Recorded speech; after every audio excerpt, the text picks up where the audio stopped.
Well, it's nice to be speaking to the people of Kirknewton. First of all, this is about the history of Kirknewton. I can't tell you everything today, I'm afraid, because there are loads and loads of things I can tell you, but I do intend to tell you quite a bit. And basically, it's about the history. Uh, Another interview, I'll tell you the things we used to do as children. Remember, we lived in a different era. We had no mobile phones or computers. We were lucky if you had a television. We had no televisions except, there were always exceptions, and you had no telephones. So you had no home entertainment. You couldn't go up to the bedroom and watch the television or play your computer. Our entertainment was outside the house, on the streets, in the park, into the countryside, into the woods, and that kind of thing. So that's what we had in Kirknewton. Now I'm going to talk about basically leading up to the 1950s and part of the 1950s. But as I said, I can't be telling you everything. It would take far too long. So you're going to have to come back another time. So I'm going to start off, and you will notice that my hair's in a mess. Well, there's a reason for that. I mean, I know you all know why today, but if you're going to play that video in 20 or 30 or 40 or 50 years time, even 100 years time, you will see that, well, you probably think I'm dressed very strangely, because fashion changes, but we have a coronavirus. If you don't know what that is, you'll have to look at, well, I'm not going to say look at your internet, because you probably will have more modern technology then, but it does exist, and we're under lockdown. I'm not allowed to go into shops at all, unless it's for food, and I have to wear a mask. I can't get my hair cut because all non-essential services are under lockdown, so there are many people like me flying around with long hair, so you have to excuse me. This is 2020. It's the 5th day of June 2020, it's a Friday. And I have been asked by people in Kirknewton, in the green room, to give an interview to tell you about life in Kirknewton, the history of Kirknewton as far as I know it, and it will be taking me up to the 1950s and a touch into the 1960s. I have a lot of things I can tell you, but I don't have all the time today. So you're probably going to have to get another DVD to find out the rest of the story, but I'm going to do my best. Now, first of all, for those who are watching this in 50 years time or 100 years time, whatever, I'm going to have to put this mask on, if you excuse me. Now, I suppose you'll understand that I'm wearing a mask for a reason, and I've got long hair. Well, I'll take it off now. You've seen the evidence. The thing is, 2020 was the year of the coronavirus, COVID-19, and we are under lockdown. You may not know about it if you're looking at this in 50 years time or so, but you can look at the history books and they'll tell you about it. Now, under lockdown means that we're not allowed to leave the house. All the shops are closed unless they're food shops, and if you go into food shops we must wear a mask. So shops like hairdressers are all closed. So there's plenty of people like me going around with long hair. So don't be saying to me that I should have had my hair cut. Now, I'm going to talk about Kirknewton, okay? And I want to tell you something about myself, first of all. My name is Archie Harvey, or Archibald Harvey, and I've been living in Kirknewton since the 1880s. Now you may say, you mean the 1980s? No, the 1880s. Because my grandparents were here in the 1880s. My great-grandparents came to Kirknewton in the 1880s to work in the oil industry, or the shale industry, which was at Oakbank and all over West Lothian. Now, many of you may not know that we have these shale bins. They're kind of pink and orange in colour, and that was the residue from the mineral oil. Just like you have slag heaps for coal, they're black ones or grey ones. So that's why we arrived in Kirknewton. Now, for these workmen to go along to Oak Bank, believe it or not, you can't do it now, but they had to walk along the railway line. And those were different days from now. They had to get up about 4 in the morning to go to work. And can you imagine, it was night time, even in the winter time, and they used to carry lamps with them to walk along the railway line. And they had to walk all the way back, and that was just travelling time. They didn't get paid for that. So times have changed since then. Incidentally, you know, talking about the shale mining industry, it was a very big industry in West Lothian. And you know, there's a village nearby here called Pumferston, and at one time Pumferston was the global centre, I mean the world centre of the oil industry. This was before they discovered oil in Arabia or in America. All the oil, a lot of oil was refined in Pumferston. So West Lothian played a very important part in the West Lothian area. Now, moving on from there, my grandparents, as I said, they came to Kirknewton in the 1880s, in the 1880s, and it's now 2020, and there's a number of Harveys buried in the local cemetery at Kirknewton. In the 1950s, there were 25 Harveys living in the village. Now, there's only one member of that family left, and that's my sister. You see, people move on for various reasons. Now, I'm speaking to you from Livingston. That's because I couldn't get a house in Kirknewton, but I'm quite happy here. And Kirknewton was a different village, far much different from what it is now. So, what did Kirknewton look like in the 1950s? Well, that was a different era. But no TVs, no buses worth mentioning about, no mobile phones, and you had no such things as computers and all that kind of thing. Even the street lighting was very weak. There was a gospel hall there. It was built in 1925, and that is on the present site of the green room. Now, that was built at the very edge of the village, and the village then consisted of a group of houses, 4 or 5 cottages opposite the gospel hall. Then you had the cemetery, then the smithy brae and the low doors. Then you had the main street and the sawmill, and that was practically Kirknewton at that particular time. Now, the sawmill was there in the 1950s, and at the start of the 1900s they made the coffins, and there used to be a great big chimney stack beside the low doors where the sawmill was, and that was demolished round about 1960, a very high one. And the sawmill in those days made fencing posts for the farms, you know, the fields and that kind of thing. That's what they made, that was industry they were in. But as I said, they did make the coffins. At the end of the low doors, that's where White Moss Road is, there was a kiting green. Now, I don't mean for flying kites, quoits, you know, played quoits. And Kirknewton had a very good team actually, and I think, I'm not sure about this, but I think they won some national championships. But Councillor Carol John, he is well up on this, and he can tell you more about it. Opposite the kiting green, over the road, there's a big fancy house there now. That wasn't there when I was a youngster. That was the bonfire site, and we used to have a bonfire every year. And it was also at the site where the fairground came. You see, we had a gala day in those days, as I said, it was all outside entertainment. So we had a gala day, and the fairground came twice a year. Once for the gala day, and once about, I think, maybe October or sometime. I'm not quite sure offhand when it was. But it was a big thing because everybody went to the fairground. And at the bottom of the smithy brae, just beyond that little burn, that used to be a wood. We used to call it the wee wood, and we used to play in there. And beyond there, if you went further back into the policies, that great big meadow, you had ponds, and we used to love going up to the ponds.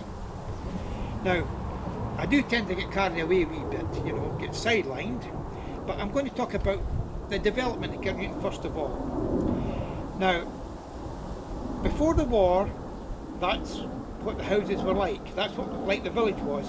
And just before the war, they built the flats. You know, the 4-blocking flats next to the Gospel Hall, next to the Green Room. There were 2 of these blocks. And then you had Park Terrace being extended. That was before the war. Now, that was 1939 to 1945. After the war, they built 8 prefabs that extended the village. That was built on the on the left-hand side of the road at the top of the hill as you go towards Edinburgh. And below that and on the right-hand side, they built some Swedish timber houses, which are still in Kirknewton today. Now, I used to live next door to the Gospel Hall, or next door to the Green Room, where the flats are. I lived in number 2. That was the upstairs flat beside the path that takes you into Fourth View.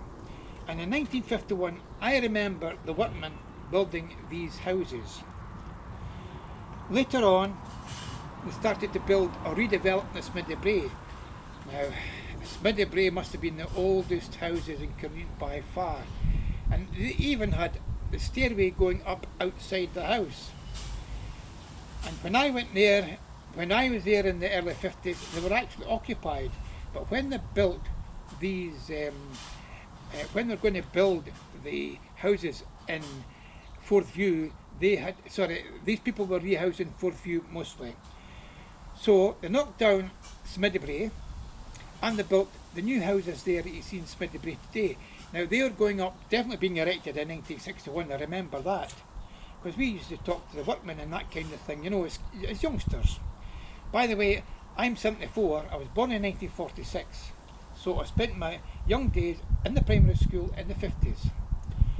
Now, there used to be a shop at the very top of the Smiddy Brae, right adjoining the cemetery, and that was called Willie Cubby's. His name was William Cuthbertson. That was Cubby's shop. I'll tell you about that later. In 1961, they started to build the American housing estate. That's Roosevelt and Churchill Road. Well, Roosevelt was the President of the United States. You may wonder why on earth do we call it the American estate? Well, you see, there used to be an American air base in Kirknewton as you head up the road to the Lang Huang or the A70. That was on the left-hand side and on the right-hand side. So they were built for the American airmen. But a lot of the airmen were living in Edinburgh. Now, in 1970 or thereabouts, they started to build the Kames estate. And that was for the British Army, the Black Watch. And they took over the American Air Base when they left about 1966. So you're going to say, you mean, did they build these houses in 1961 and leave 5 years later? Yep, they did. And for quite a number of years, the houses lay empty. They did. And they were built to American designs. I think all the piping and that kind of thing, all the sanitary products came from America. And they weren't quite to British standards. But anyway, later, the sawmill. Well, the sawmill came to an end, you know, modern industry sort of end to that. And they built new houses. The sawmill was demolished and they built houses there called White House Road, or Whitewell Road, can't remember offhand. But they were built there. Now, I'm going to talk about the shops we had in Kirknewton in the 50s. There was about 5, 6 or 7 of them. I've talked about Willie Cubby's. They sold practically all the food. And I remember they sold cigarettes. I'll tell you a wee story about that in a minute. Across the road from the Smiddy Brae, just about 30 yards away from Willie Cubby's, was Willie Jardins, and he was a licensed greengrocer. You may ask, a licensed greengrocer? Was he licensed to sell vegetables? No, he wasn't. He sold food. But the reason he was licensed is because he was allowed to sell alcohol. And I remember one day going in there was a couple of old chaps having a nip of whiskey. That was in the shop rather than in the pub. As you went further up the street, well, the pub was there. That was on the right hand side. On the left hand side there was a shop that was run by the Reed family, And they left, and it was run by the Barrys, the Barry family. And then if you go up now in 2020, you'll see the convenience store. Well, that's a fairly new building. Before then, it was kind of derelict. That's where the phone box was, you know. Phone box, the red telephone box, no mobile phones in those days, You had to put 4 old pennies in, and if you got an answer, you had to press button A and speak. And if you couldn't get an answer, you press button B, and you got your money back. So you can ask your grandfathers all about that. And there's a wooden hut there. Jess and McQueen, the McQueens, they had this little hut. It was a kind of confectionery place, and it sold cigarettes as well. And it was a very nice family they were. Opposite that, on the other side of the road, you had the post office. And I think the sign is still there today. If you look at above the door, you'll see a sign, General McNaught. General McNaught. And in between it's got Merchant. So it really is General Merchant McNaught. But we used to call him General McNaught for that reason. But the post office has since moved down the road a wee bit towards the pub. Then you had the village hall, then the pub, and then a shop which is now a chip shop. That was McNair Robertson's, and that was a shop that was a drapery shop. If you wanted Wellington boots, which youngsters needed in those days because you had plenty of snow, not like what you get now, you had to go there and get your Wellington boots. And later on there was a little cafe. There were a row of 5 or 6 small cottages opposite the Gospel Hall from the cemetery down towards the wooden houses. One of those was turned into a cafe. Now I mentioned McNair Robertson's selling you Wellington boots, and I mentioned the snow. Well, in the 1950s we used to go sledging. You were guaranteed snow every year, unlike now, and I mean plenty of snow. And I think everybody in the village had well, all the boys seemed to have a sledge of some kind. Some were actually bought, and some were homemade, but not like the modern sledges, and they were really good. So we would go to the bottom of the Smiddy into the policies, which we called it, up to the top of the hill, and we used to sledge down that hill. And there was a bit of a path there, so when your sledge came down, it would go up in the air a bit, then down the hump, and sometimes your sledge would land in the burn. And I remember one particular day when we went over the hump. Well, the sledge went underneath me and I fell on my back, but I was okay. Bit of a thump, and it was really snow. And we used to I used to go home maybe every half hour or every 45 minutes or so to the house.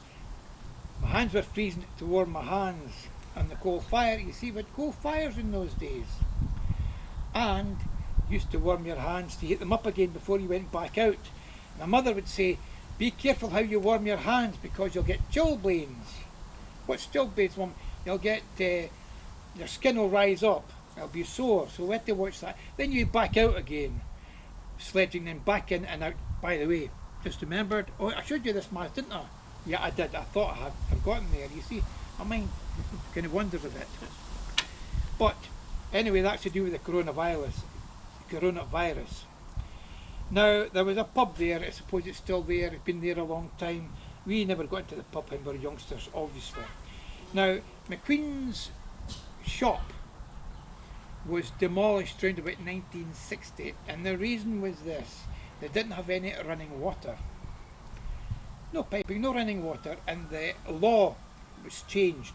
All these premises had to have running water, so that was the end of that. And I think when you were youngsters, that was your favourite shop because you used to go there and get sweeties. It was my favourite shop, certainly, and we liked going there. Now, next to McQueen's shop, where the convenience store is, there was a building called the Warden's Post. It was about maybe, say, 10 feet high, had a flat roof, and it was an air raid shelter during the war. Well, at least during the war it was used as a bit of an air raid shelter, but it was built long before then, I think. And the man that used to sweep the streets, we had none of these machines in those days. He used to keep his brushes in there, and we used to go and chat to him. And when it was cold weather, we used to go in and chat, and had a wee fire going there, because we used to go to work to the school, so we used to nip in and see him if we could. So anyway, that's what was in the village in those days. And I mentioned there was a United States Air Force base up there. Well, around about 5 o'clock every afternoon, well, Monday to Friday certainly,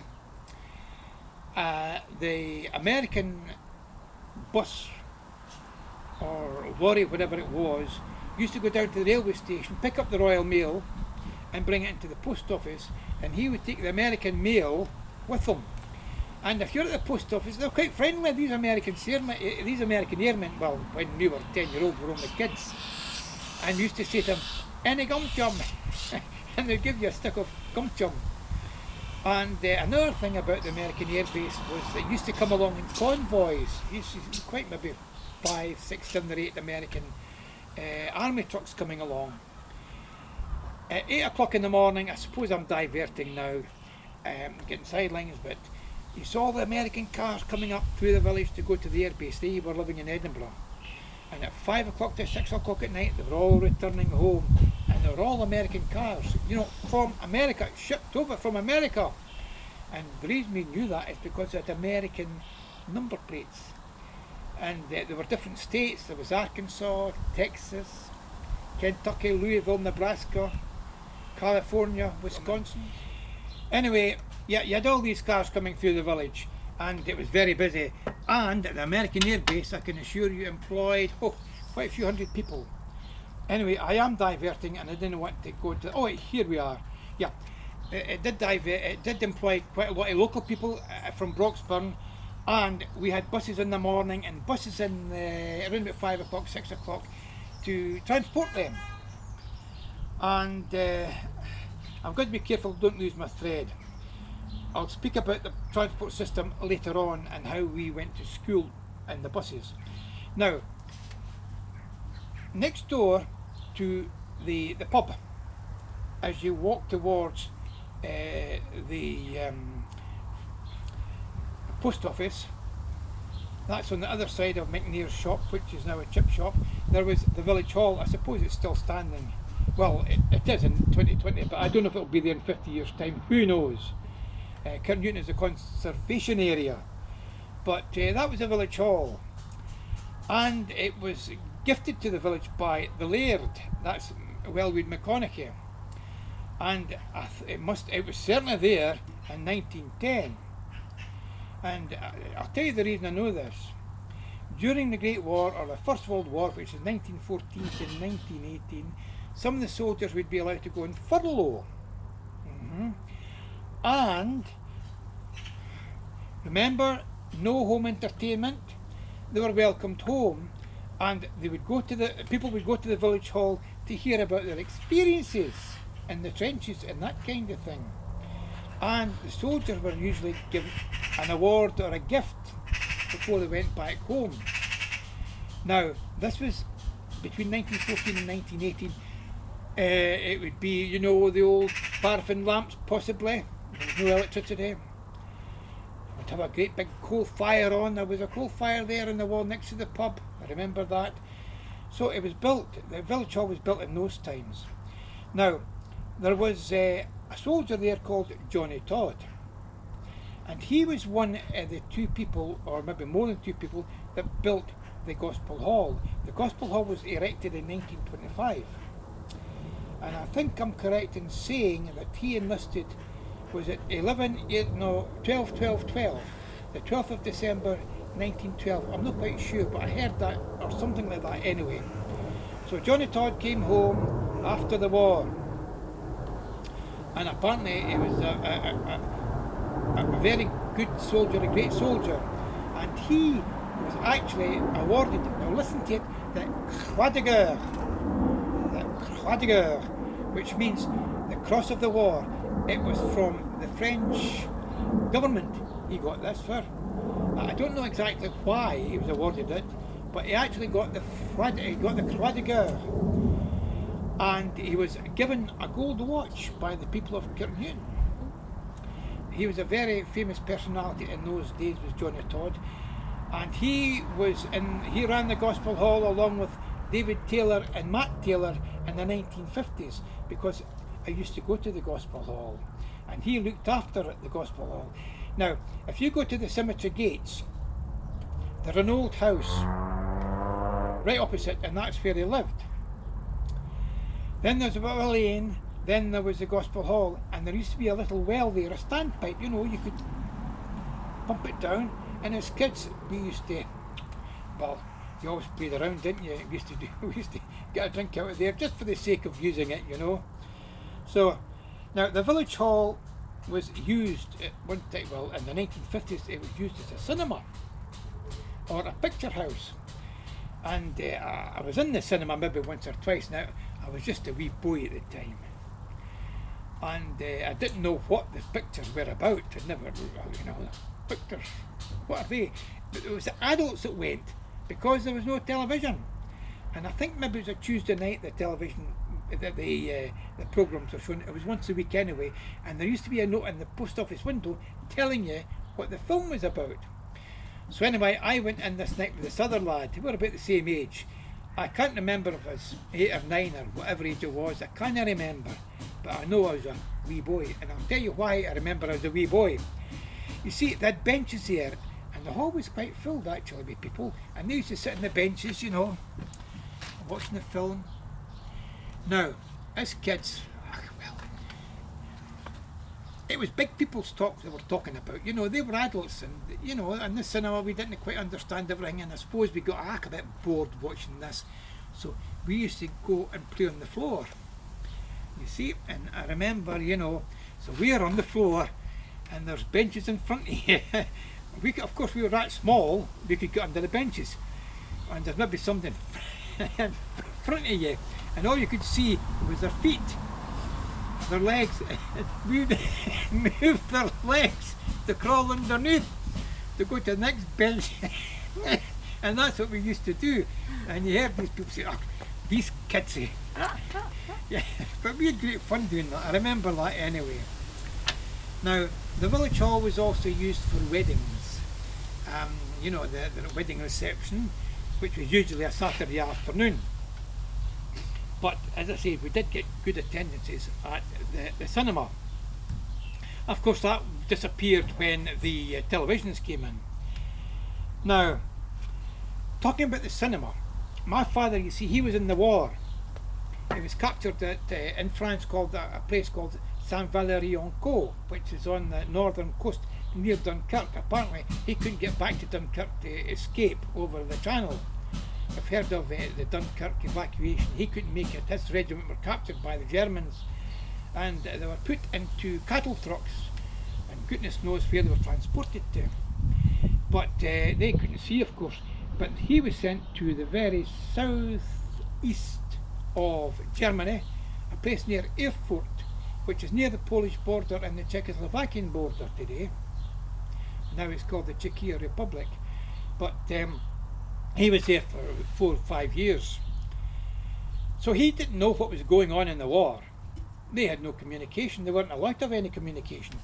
But I remember him saying near the end of the war, well, he didn't know it was going to be the end of the war, but all these bombers came over during the night.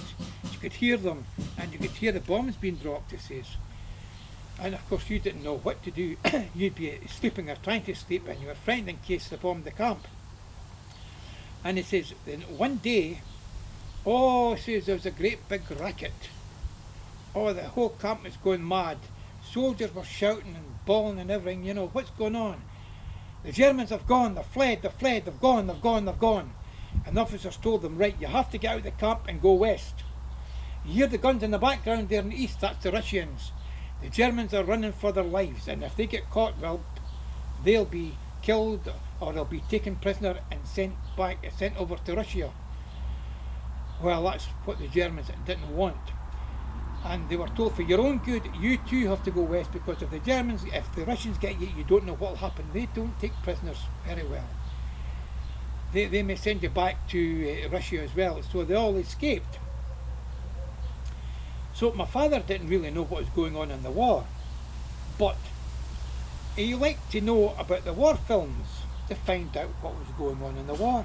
No television, so he used to go to the picture house at West Calder. It was called the Regal, if it's a war film, and sometimes I had to go with them.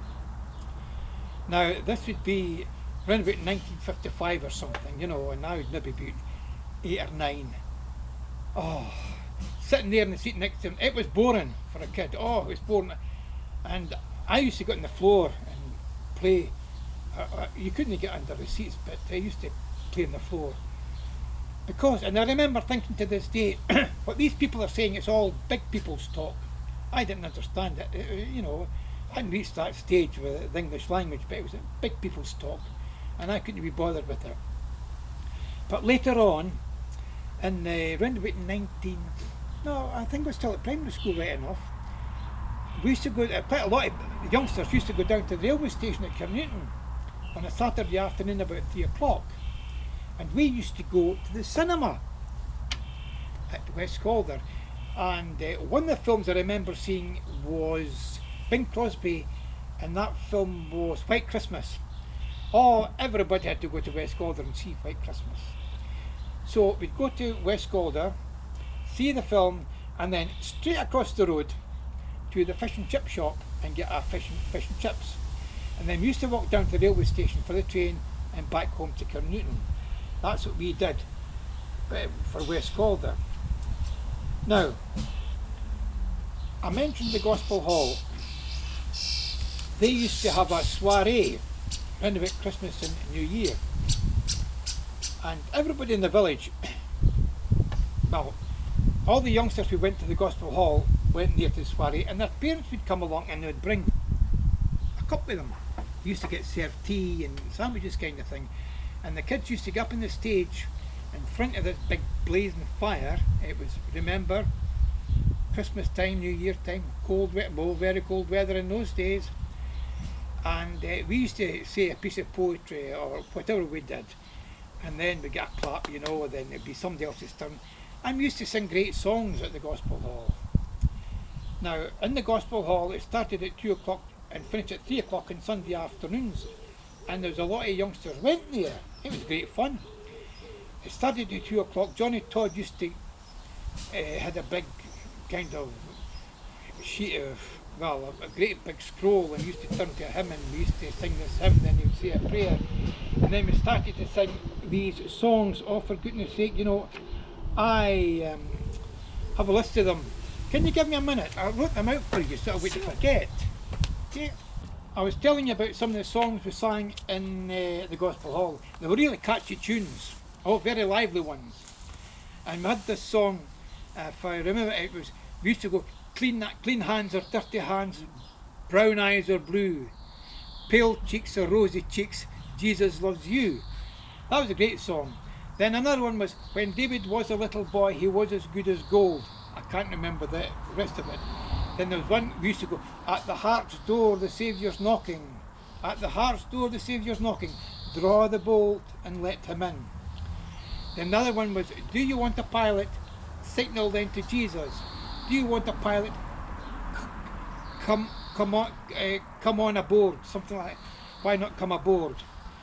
Then there was another one, away far beyond Jordan. Away far beyond Jordan. We'll meet in that land, they'll want to be grand, away far beyond Jordan. I can't remember the exact words. Then there was this other one, Bible, that's the book for me.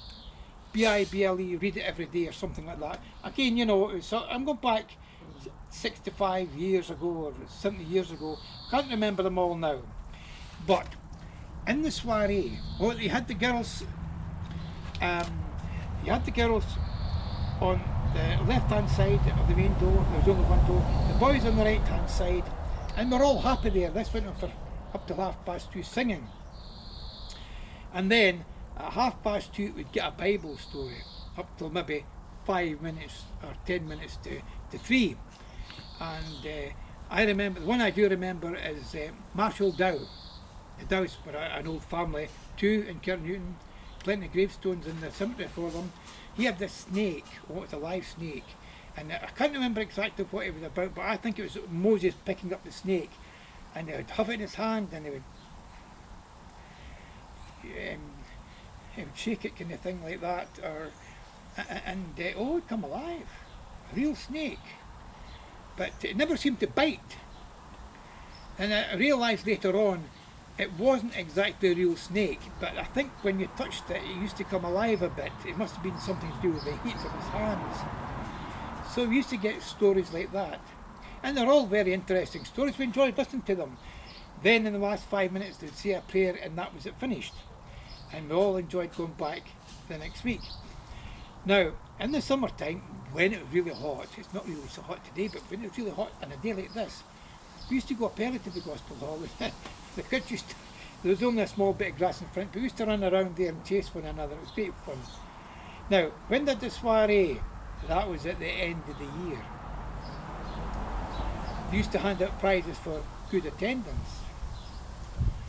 So the Sunday school went on every week of the year, no holiday break. No holiday break. And if you were there, that's 52 Sundays in the year, you got top prize. And my friend June MacDonald, she and her brother and sister always got a Bible because they had perfect attendance. I couldn't even get second prize, but I think one year I got third prize. You see, I always missed 2 weeks during July. That was during the school holidays, during what you called the Edinburgh Trades Week, because we went on holiday to my grandmother in Glasgow. It was a great time there too, and got a place called Govan. And so we always missed these 2 weeks, so I could never get first or second prize. But anyway, that's what it was like with the Gospel Hall, and they were really nice people that took us. We really enjoyed going. So let's see if I have anything else to say about the Gospel Hall. I think I did, actually. I think I did. You see, I'm doing a lot of this off my head. Yeah. Now, another thing we did as youngsters. Remember, technology was different in those days. At school, we used to get a small bottle of milk. I think it was a third of a pint, and it had, the top was made of kind of thick paper, and there used to be a little space you could put your finger into and make a hole and put your straw into it. Well, when we were in primary 1 and primary 2, what you had to do was make a pom-pom. So you get some wool for your mother and you would go around the thing like that, you see, until it became a ball. And then you used to cut the edges around, and there you had your pom-pom. And then things changed. It was silver tops. And you had to, I think you had to punch your finger into it. I remember one chap cut his finger, and then later on we got a special knife, or a special kind of knife, and it went, you punched it in and you turned it around, and that was the hole for the milk. And when I was in primary 7, we used to take it in turns to make the holes in the milk. We had 4 classrooms there, and there was 90 milk bottles, so there was 90 pupils went to the school in those days. 4 classrooms. Primary 1, primary 2. Next one, primary 3, primary 4. Next one, primary 5, primary 6. Then the next one, headmaster's 1, room number 4 is primary 7. Now, talking about milk tops, we had problems with blue tits, if you could say they were a problem. You know, these birds that are going into that nest up there. Tell you what they used to do. In the winter time, they used to pick away at the milk tops, because we had milk delivered to our door by the milkman. He used to come around in a wee van, and he would take away the empty milk bottles, put the new milk bottles there with the milk in it, silver tops on it, and if you had to leave them there during the day because you're out working, you'd see that they were peeled away a wee bit, and that was the blue tits having a drink of the cream. Then later, so what happened as a result of that, you could buy a plastic top. So the milkman would come, there was your empty bottle, it had the top on it, he would take the top off, put your milk bottle on, put your milk bottle in and put the top on it to stop the blue tits from getting a free drink.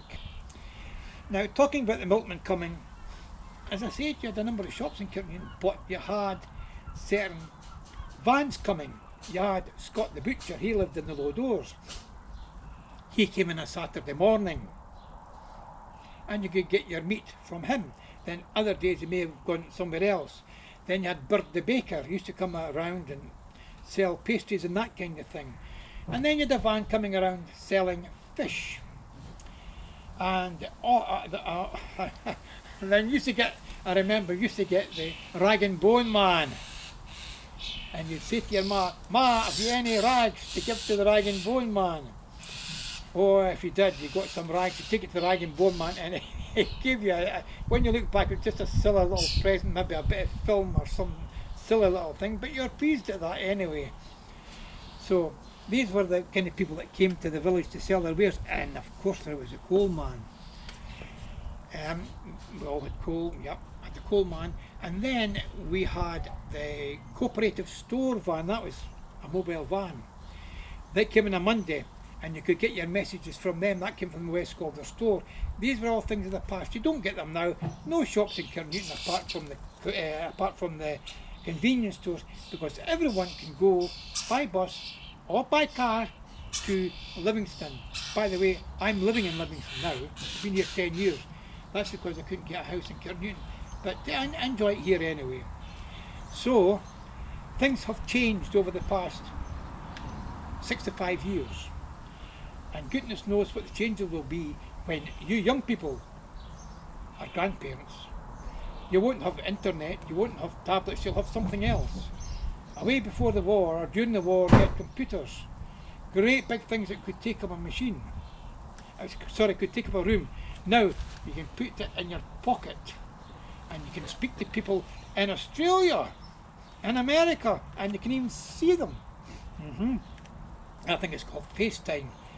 And you can find out all the news around the world. It's all different society nowadays. Now, at this point, I think I'm right. I'm looking at see, I've got all these things in cards, so I didn't miss anything out. Yeah, we used to get school dinners too at school. Yeah. And then next to the school you had this thing, it was called the bowling green. Whether it was used for bowls or not, I don't know, but what a mess that was in. There's a house there now. It was right opposite the manse. Then next to that you had the church. Behind your church you had the schoolmaster's house. Now remember, in the 50s and before, schoolmasters didn't have a telephone, they didn't have cars, they had to stay next to the school. Nowadays you won't get a schoolmaster's house. They all live in their own houses, drive by car. And the minister used to live across the road in the manse. But now they have cars and they live elsewhere. The manse is now called Highfield House. So, this is the last things I'm going to tell you, I think, for now anyway. Things I remember as a kid. There was a Mrs. Fleming who lived in the wooden houses. This was in the 50s. And she used to run a little club. And I think you paid £1 a week. Now, £1 through the devaluation of money is now worth 5 pence, but it was a lot of money. And you used to put your shilling into this club. And you'd go on a bus run. Now my father, he had been taught at the start of the war to be a bus driver, to be a lorry driver. And he was driving the buses for them. And it took me once, the bus was going to Berwick and Tweed for the day outing. So I got to Berwick and Tweed. Another time, it was his turn to take it we went to Loch Lomond. I remember that, and I remember being on this boat, and the man who was piloting the boat, he used to go like this, and it was scary, like the boat was tipping from one side to the other. But anyway, and it was great fun there, and people did have fun. There was a fairground there as well, and I remember you had this great big board and a hole in it, and you put your head through it, and someone would throw something at you. It was really funny. But I remember those. And another time my sister's turn, it would be her turn to go. But that's what went on. Then later on, of course, the lady died at a very elderly age, and that came to an end. But there's a lot of local people went there, and I remember coming back, we used to sing things like "Will You No Come Back Again" and all that kind of thing. It was great fun. Then the other thing was, I have to mention this. the Water of Leith. Now, in the 50s, again, no TV, everything was all outside entertainment. The whole village seemed to walk up to the Lang Huang, you know, past the American Air Base. And when you got to the top, there was a sign there which says Kirknewton 1.5 miles. And that's how much we walked. But when you got there was a field right in front of you. And just to the left of that field, there was a wooden strip, a strip of wood. It was maybe about 20 yards wide, and there's a path through that wood. And you'd walk down that wood maybe about 70 yards or so until you came to the end of the field. And then when you came to the end of the field, you would turn to the right and go down towards the other end of the field, cross the fence, and there was a great big banking, and at the bottom of it was the Water of Leith. And we used to go there swimming. Oh, we had swimming trunks and all that kind of thing. It was great fun splashing around and swimming, and that's where some of us learned to swim. Then of course you had, well, by that time you'd walk 2 miles, and then you had to hoof it back 2 miles, but we thought nothing of it. We used to come in groups. It was great fun, and this gave the adults a chance to talk to one another about whatever adults talked about, and kids were only interested in having fun and games and all the rest of it. Then of course that all came to an end when the televisions came in, life changed, you didn't go to such places, and I'm sure nobody's been up there swimming. I think all that came to an end around about 1960. That was the end of it. But I suppose no one's been up there swimming for about the last 60 years. But that's what we did in Kirknewton. We used to walk up that road. Everybody seemed to walk up there, just for an outing. So that used to be great fun. Now, I think at this point, I just want to mention one thing. Yeah, I have a cup here. I don't know if you can see it. Do you want to maybe... Yeah. Well... Oh aye, that's clear. And this is the other side here. Yeah. Now, this is E2R, Elizabeth Regina II, Queen Elizabeth II, coronation, June the 2nd, 1953. And at primary school, when the coronation came, of course we all got a holiday. When you went back, you had these little purple tin boxes. They were the length of a pencil. They were about maybe half an inch, they were the depth of a pencil, and they were maybe about 1.5 inches wide. And you had, it was purple, you know, royal purple, is it royal purple? No, no royal purple here, royal purple, because that's the Queen's colours. So this is for the coronation. When you opened up, there was bars of chocolate in it. Oh, that was great. And then, when you had consumed your chocolate, that was your pencil case. Used that as a pencil case. So we all got one of those. Now I think it was supplied by Midlothian County Council Education Department. In those days, Kirknewton was part of Midlothian. Now in 1975 it came into West Lothian. And in 1953, you could go up to the village hall. Parents went up to, my mother went to the village hall along with others, and she was entitled to a cup for every one of the children. So she got 2 of these, and there was another one, a mug, about this much high, maybe about, what's that, about 7 inches high. So these were all given to us by the Education Committee or Midlothian Council or the government, I can't remember whom. But I lost mine, but I found this in a charity shop, so I took it. I haven't drunk out of it. In fact, the one I had was a mug. I never drunk out of that either. They were kept as souvenirs, so I still have one. Well, here I am again. This is Monday, the 8th of July 2020, and I'm going to continue with some of the things we did as youngsters, or what life was like in Kirknewton in the 1950s. Now, is that okay? Can you hear me fine? Do you want to start again? No, we're fine, Archie. Okay, right. So, just to remind you that we're in the throes of the coronavirus, for which I have to wear a mask at times, and I can't get to the hairdressers to get my hair cut, so it looks a bit scraggy. Anyway, talking about getting your hair cut, there was no barber in Kirknewton, but there was one down at East Calder, and that was run by a rather well-known personality called Bob Ferguson, and he had a shop which is now a tattoo shop, and it's on the main street next door to the health centre and just along from the co-op. Anyway, we used to, as youngsters, we used to walk down to Bob Ferguson's and get a haircut, and we used to have a bit of a laugh with him, and he was quite a nice gentleman. But before that, when I was very young indeed, my father used to work during the week, and he used to take us down to Bob Ferguson's on the Saturday morning. And how things are different from nowadays. Many of the men who came in had to come in on the Saturday because they were working, and some of them were actually working that Saturday morning. And if they were going into Edinburgh to watch the football, they would come into Bob's not to get their hair cut, but to get a shave. So there were actually two seats there, you see. So somebody would be getting their hair cut, somebody would be sitting in the seat to get shaved. So Bob would be cutting the man's hair, and then he would come to the man who had been shaved and put the cream on him, you know, with a brush. He'd leave him for a minute or two, attend to the cut more hair off, then he'd come back to the man and with what we called an open razor, he used to shave him.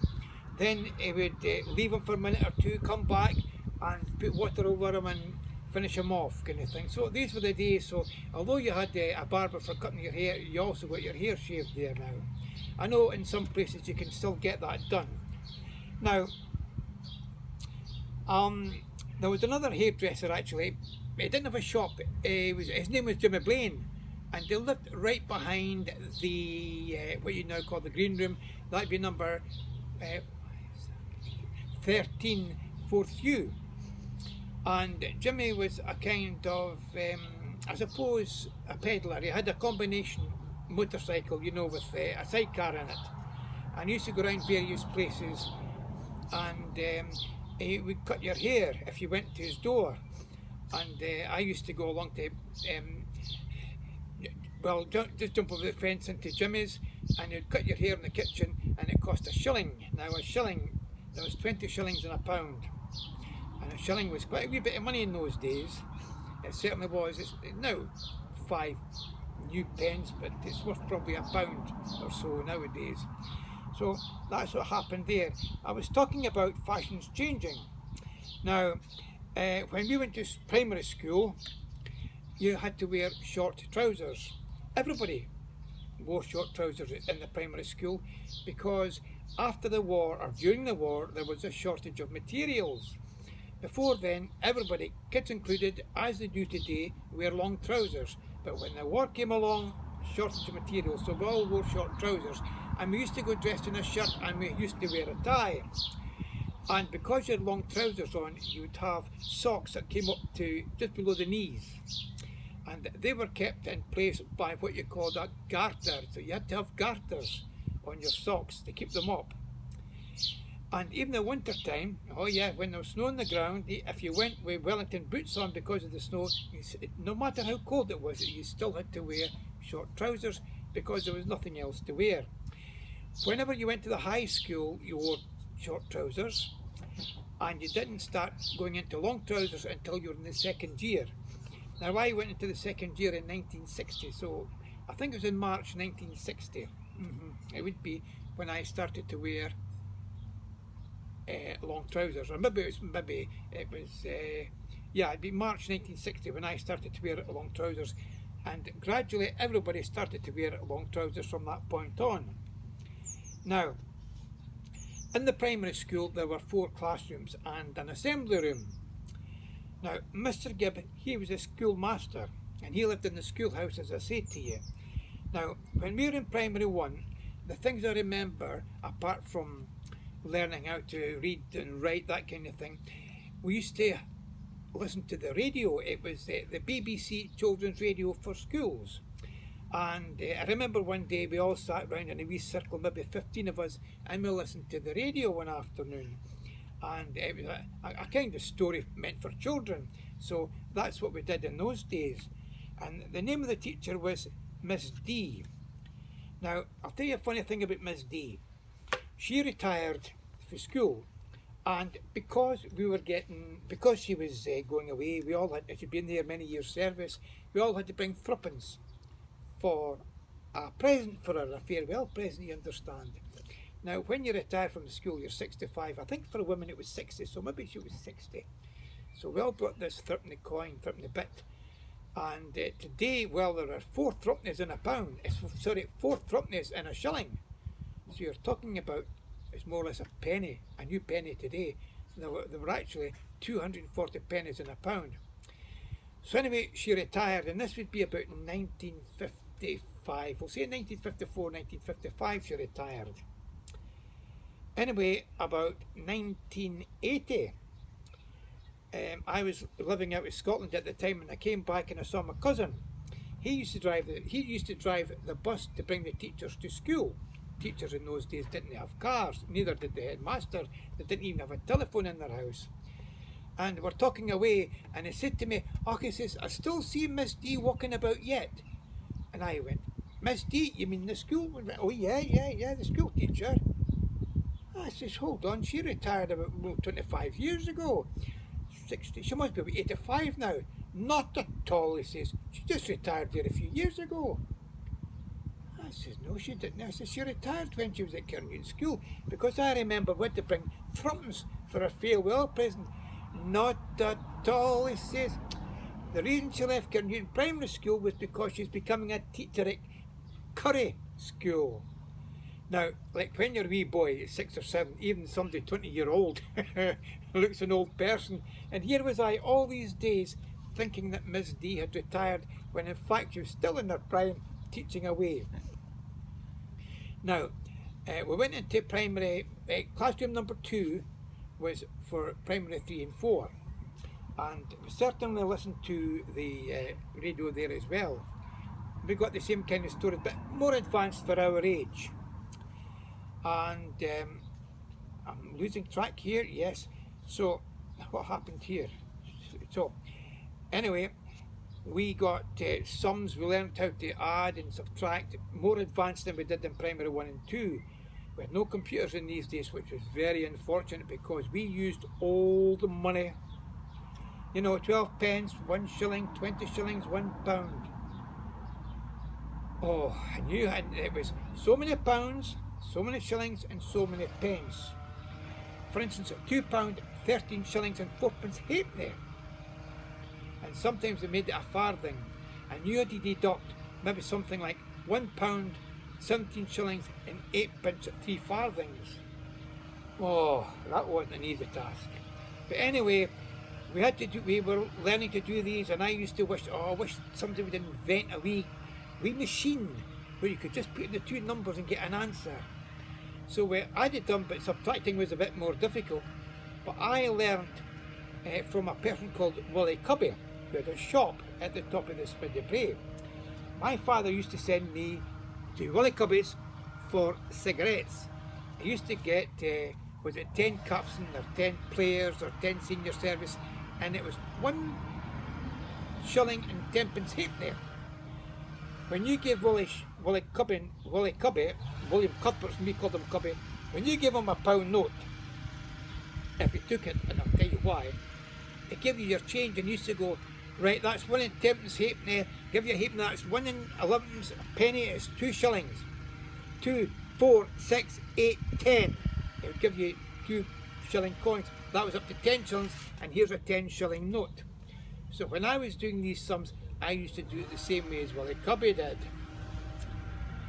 So anyway, I'll tell you about Willie Cubby. He had this shop at the top of the Smiddy Brae, and the wall of the shop was actually right on the boundary wall of the cemetery. If you look at the cemetery on the other side, you will see on the other side of the shop, on the same wall, there is a plaque to 3 German soldiers, 3 German airmen whose plane crashed in the Pentland Hills. Their bodies have now been repatriated. Anyway, you'd go in there with a £1 note. There was a shop, then he was in the back room. And as I said, I was a young laddie. And they would come in and they'd say, is that a £1 note you have there? Aye, Cubby. No change.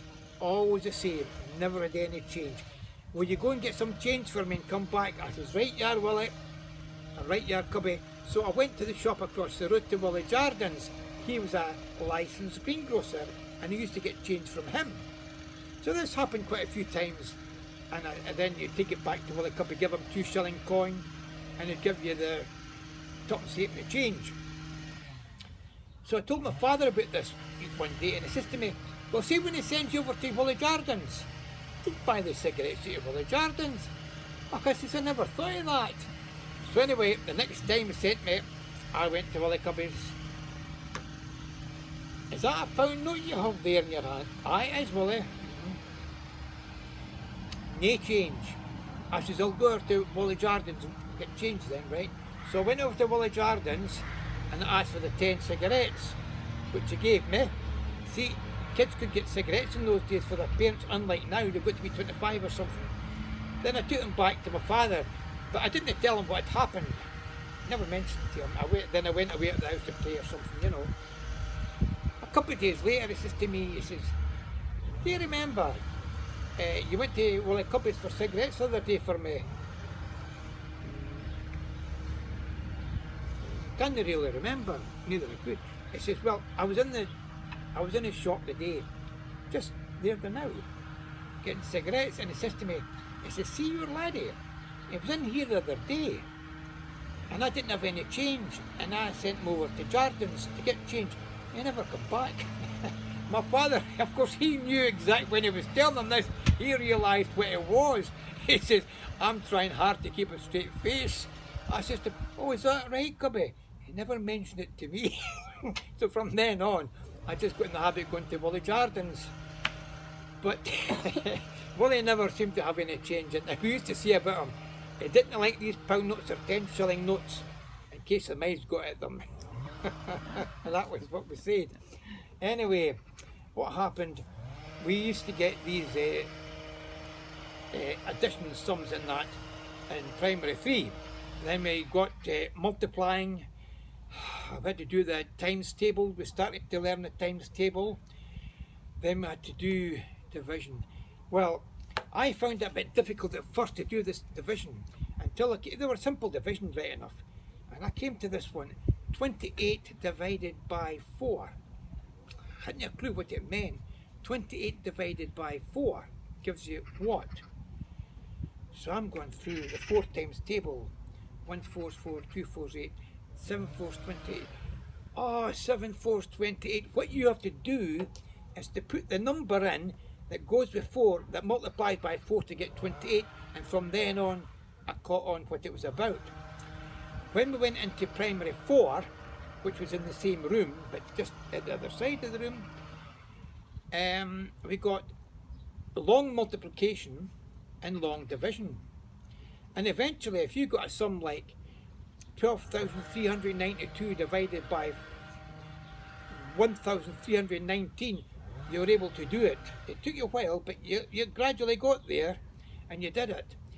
And we used to listen to the radio there as well at times. Now, in those days, I don't know about now, but the government encouraged you to save up money. And we had a little orange yellow bank book, and every week my granny used to give me threepence, and my mother used to give me threepence to put into the school bank. And you'd come there on a Monday, and the teacher would take the money and mark up your book, and then it would go away to the post office, and they would look after your money for you. Then one day, what happened was this: whenever you got a pound into your book, it had to go into another book, into a proper bank book with the post office. So I got this book in front of me, and I was told, you'll have to sign it, put your signature on it. And I didn't know what that meant. She says, you have to write your name. Oh, right.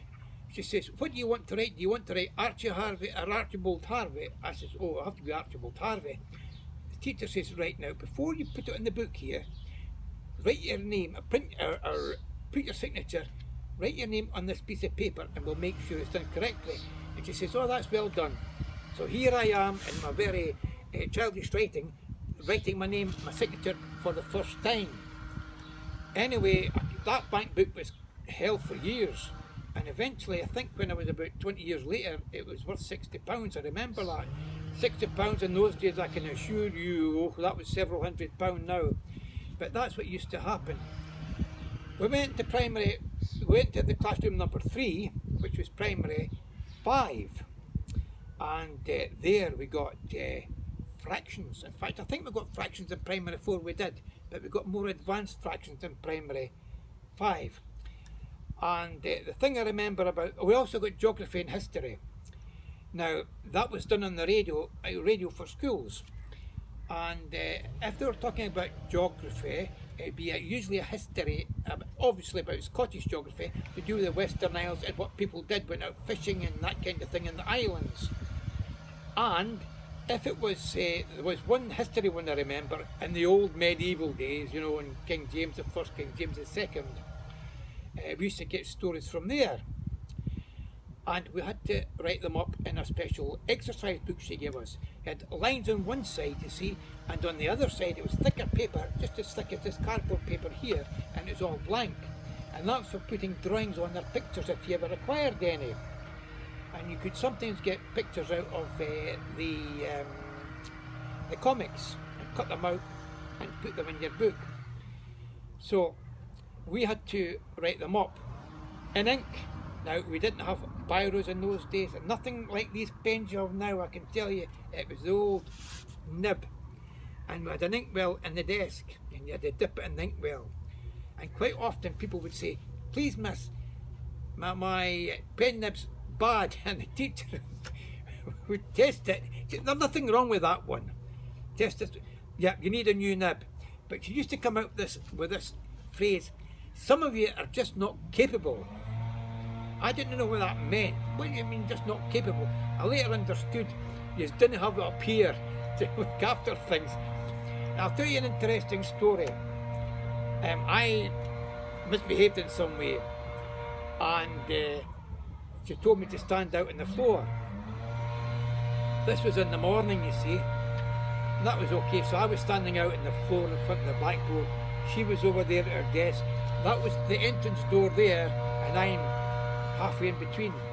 And I thought, oh, if the headmaster comes in, which he does, I'll be in trouble. So what I did, I, inch by inch, went over to the corner. There was a cupboard there, but in the corner there was a waste paper basket. So I gradually inched my way to the waste paper basket, very surreptitiously.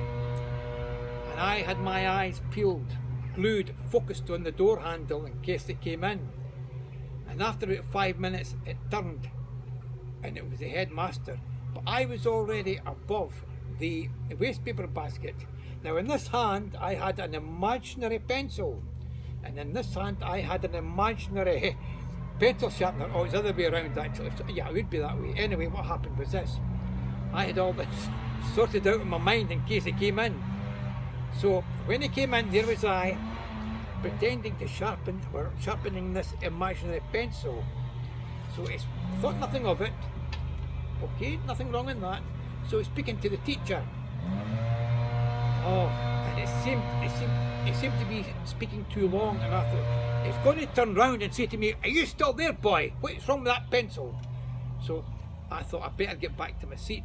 So I watched the teacher, made sure she couldn't see me because the headmaster's back was in between, and I went back to my seat. When the headmaster went away, I was wondering what the teacher would say. She never said a thing, so I got away with that one. Now, we were actually distracted there a bit by the noise from the workmen mowing the grass. I was telling a story about the shopkeeper Willie Cubby. He had a shop, an old house, typical of those at the Smiddy Brae before they were demolished. And his back wall was part of the wall of the cemetery. And my father used to send us there for cigarettes. Now, at that time, 10 cigarettes were 1 shilling and 10 halfpenny. You won't know what that means, but it's old money. and he would send me for 10 capstan, or it could be 10 senior service or 10 players, whichever took his fancy. So as a young lad, I'd be 7 or 8, up till maybe 14 or so, when he would send me for cigarettes. In those days, children could get cigarettes, unlike nowadays, you're not allowed to. But you'd go in, and my father would give me a pound note all the time. And when you went in the door, Willie Cubby was in his back room. When he heard the door open, he would come through, and before he even got to the counter, he would say, "Is that a pound note you have in your hand there?" "Aye, it's Cubby, aye." "No change." He never had any change, so he told you. "Will you go and get some change for me, in the shop across the road at Willie Jardin's?" "Right, yeah, Cubby." So I'd go and get change for Willie Jardin. I'd come back to Willie Cubby's and give him the 2 shilling coin, and he'd give me the 3 halfpence change. So this went on quite a wee while, and I said to my father one day, I said, "You know something, Dad? See, when you go to Willie Cubby's with that pound note you're going to give me there, he always sends you to Willie Jardin's for change." So I told him the story. He says, "Well, see, when you go to Willie Jardin's for change, didn't he ask for change? Can you not buy the cigarettes from him?" I never thought of that.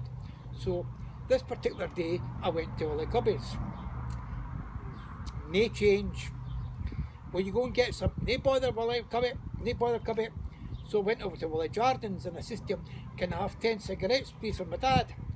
"No bother." So I got the change, and I went back to the house and I gave them to my dad. I didn't tell him what had happened.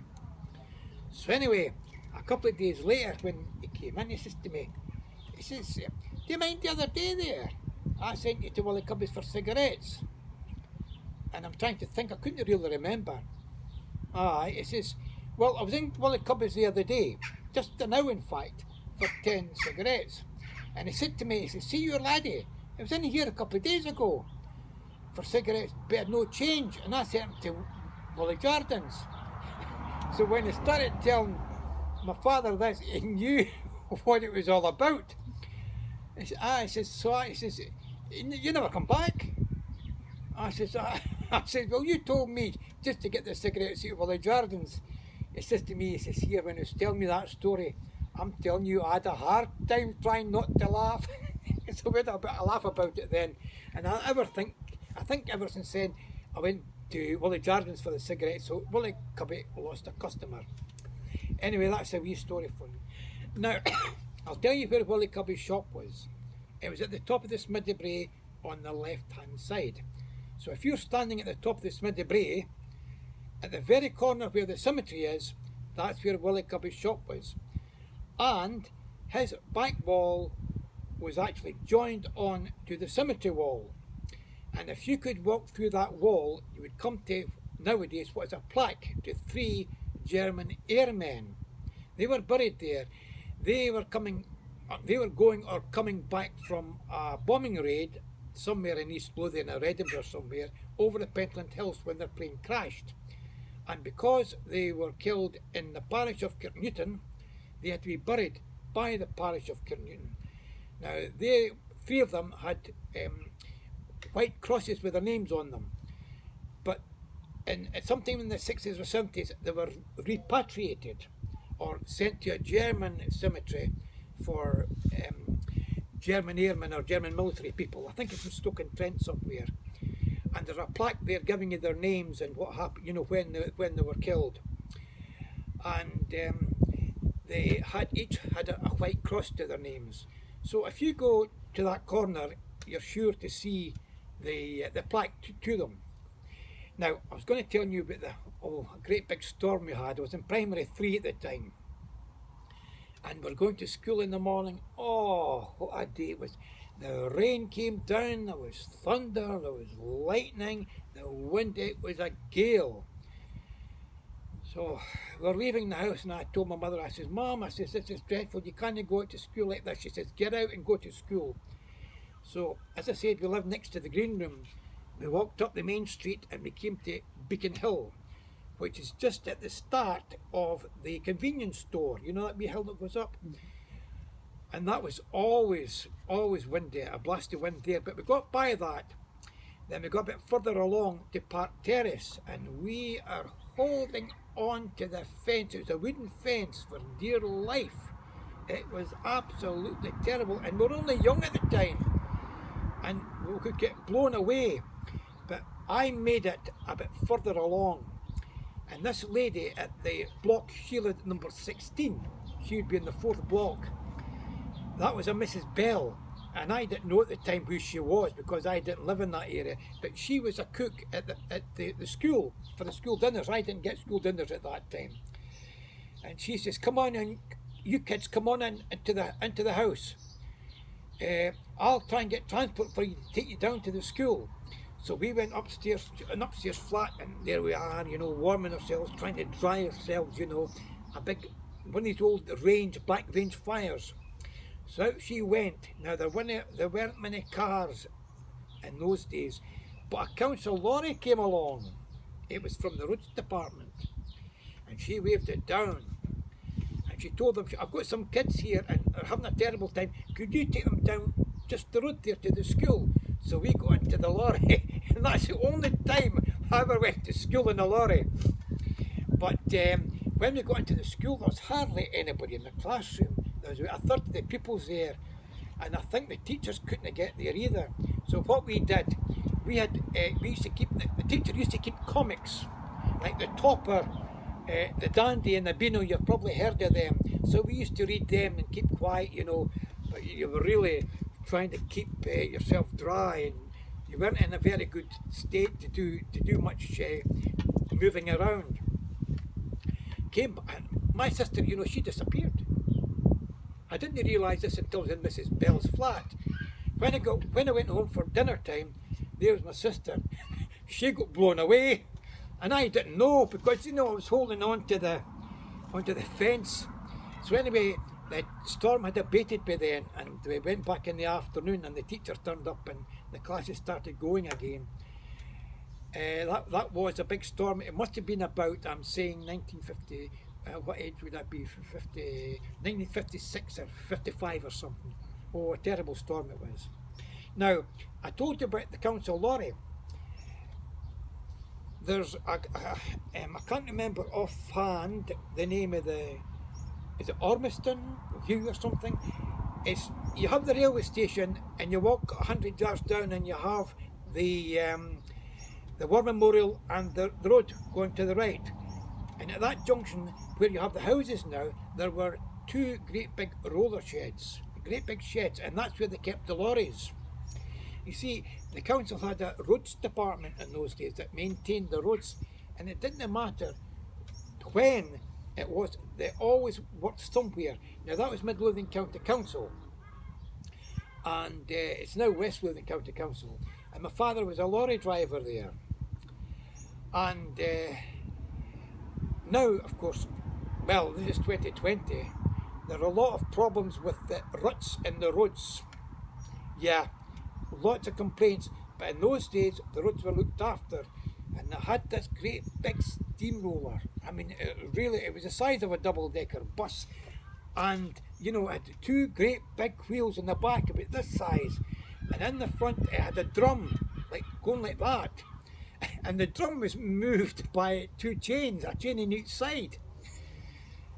But that was the old days. Now, of course, you have much smaller steamrollers for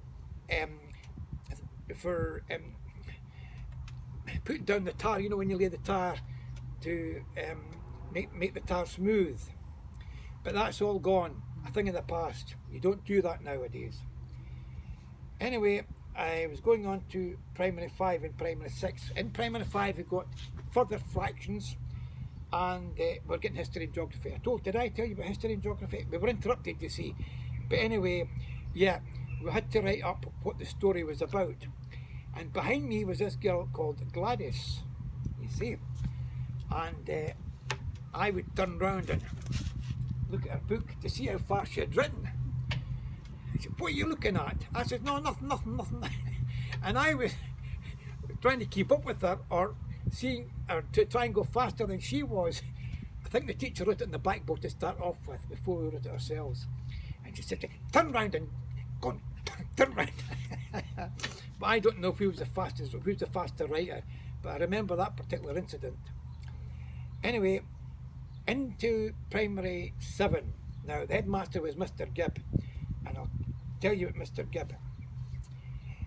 In primary 7, there were only 12 of us, 12 or 13. And in primary 6, there were about 28. So the top half of primary 6 came in to be with primary 7. And the bottom half of primary 6 went along with the new primary 5 in classroom 3. You may wonder, why was there such a difference? Well, I was born in 1946, and I was one of the first of the baby boomers. You know, when all the soldiers came back from the war, they got married and had families. So in primary 7, I was the youngest in primary 7, I think, and I was one of the first baby boomers. But after that, they were all born in 1946, 47. And Mr. Gibb, he always wore a suit, and he always stood up erect. And he was a very highly educated man, I may say. He went to Edinburgh University, and he never gave you any light-hearted talk. It was all straight and factual. But there was one, and he was telling us a story about 2 prisoners in the Tolbooth in Edinburgh, and it was from, I later on found out it's from the heart of Midlothian, but he was well educated. He knew poetry and he knew Walter Scott's novels. But there was one light-hearted story he did tell us, and it's about an elephant. The circus came to town, and every morning the circus manager or one of the circus boys used to get the elephant to walk down the street, and everybody used to stand in the street clapping as the elephant went by. Now, there was a baker's shop, and the baker used to have a bun, and he would put it out for the elephant, and the elephant would come along, put his trunk out and take it. So the elephant got used to this, you see, and when he was passing the shop, the elephant would go over to him and take the bun from his hand. But this particular day, the baker said, "I'll play a trick." So he put a pin in the bun. So the elephant came along, took the bun and the pin, and the baker started to laugh his head off, you see, and the elephant knew that a trick had been played on him. He had put a pin in the bun. So the next day, when the elephant was walking along the street, he came to the baker's, and the baker had a bun for him. The elephant held out his trunk, and instead of taking the bun, it aimed the trunk at the baker's face and it splashed him with water. And then he said, you know, he didn't tell stories like that, but then he said, "Now what I want you to do is you have to write an essay about that in your own words from what I've told you." So although it was a wee bit of a light-hearted one, there was a purpose for it, but it was very highly educated.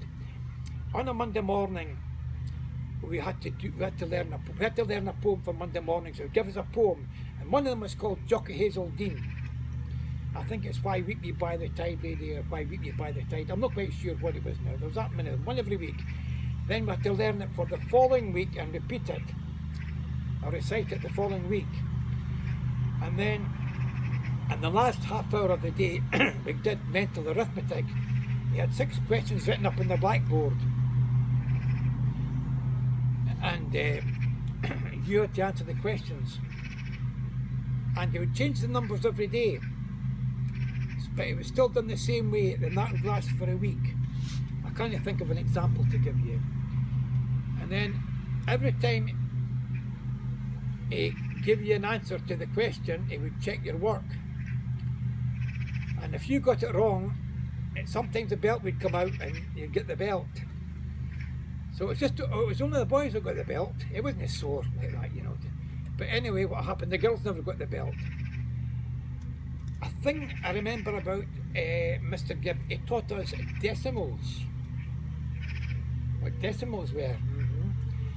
And I remember this day he was telling us about some Greek and Latin words in the English language, such as television and telegram. Tele is from a distance. A telegram is from the gram is from the Greek grapho or gramo, meaning I write, telegraph, telegram, and all these kind of words. So he gave us a wee bit of Greek education and a Latin education. And the word video, as you all know, you all know what video is. Video is a Latin verb which means I see, or I can see, video. So where you get television, well, where you get the word vision. So and the word camera came up as well, which was to do with blackness, and because you had a hood over it. In the old days when you took a picture. So that was the Mr. Gibb. Yeah, the story from the Heart of Midlothian was about a George Staunton and his son Andrew Wilson. They were both due to be hanged at the toll booth, but they managed to escape. I think that's what it was. Now, the best part of Mr. Gibb's class was on the Thursday morning, because on the Thursday morning the girls went into the assembly room, you see, and they did knitting and sewing. The boys had nothing to do, but the headmaster had something to do. He had to do his admin work. So he'd be at his desk looking at the register and doing his writing and doing his admin work. And we were in the classroom, but we could do whatever we liked as long as we kept quiet and didn't move from desk to desk, you see. So we used to play games, and sometimes you'd read a comic or something and play, was it noughts and crosses and all this kind of thing, whatever we did. That's what we used to do. And he never bothered us, we never gave him any trouble. You could read something from a book or ask questions to each other. That was what we did. It was just game time as far as we were concerned. Now, I'm going to change, I'm going to tell you about the assembly room. The assembly room. The assembly room is still there today. The 4 classrooms, that was in the old original building. That's where we held the Christmas party. And I think I was speaking to you about the Christmas party on Friday. One of the things I should have told you about was one of the games was called musical chairs. And if there were 20 people there in the class, they would put out 20 chairs in a row, maybe 10 that way and 10 facing the other way, you see, back to back. And there'd be 2 chairs at the far end. Then they would take away a chair. So there's only 19 chairs for 20 people. Have you heard of musical chairs? That's what we played. And the teacher would, she wouldn't watch what we were doing. She was playing the piano. And we used to go around the music, we used to go around the chairs. And as soon as she stopped playing the piano, you had to grab a chair. And if you were the one who didn't get a chair, you were out. So that was one of the games we played until there was a winner. Another game we played at the Christmas party was the Farmer Wants a Wife. You know, Farmer Wants a Wife, the Farmer Wants a Wife, E-I-R-D-O, the Farmer Wants a Wife. Then, see, we'd be in a circle and the farmer would be one of the people's, one of the boys in the middle. Then he would choose a wife. He would choose one of the girls for a wife.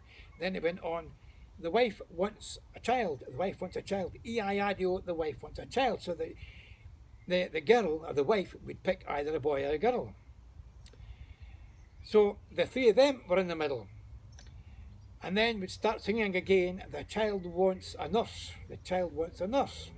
So the child would pick a nurse, would pick one of the girls for a nurse. Then it came to the nurse wants a dog.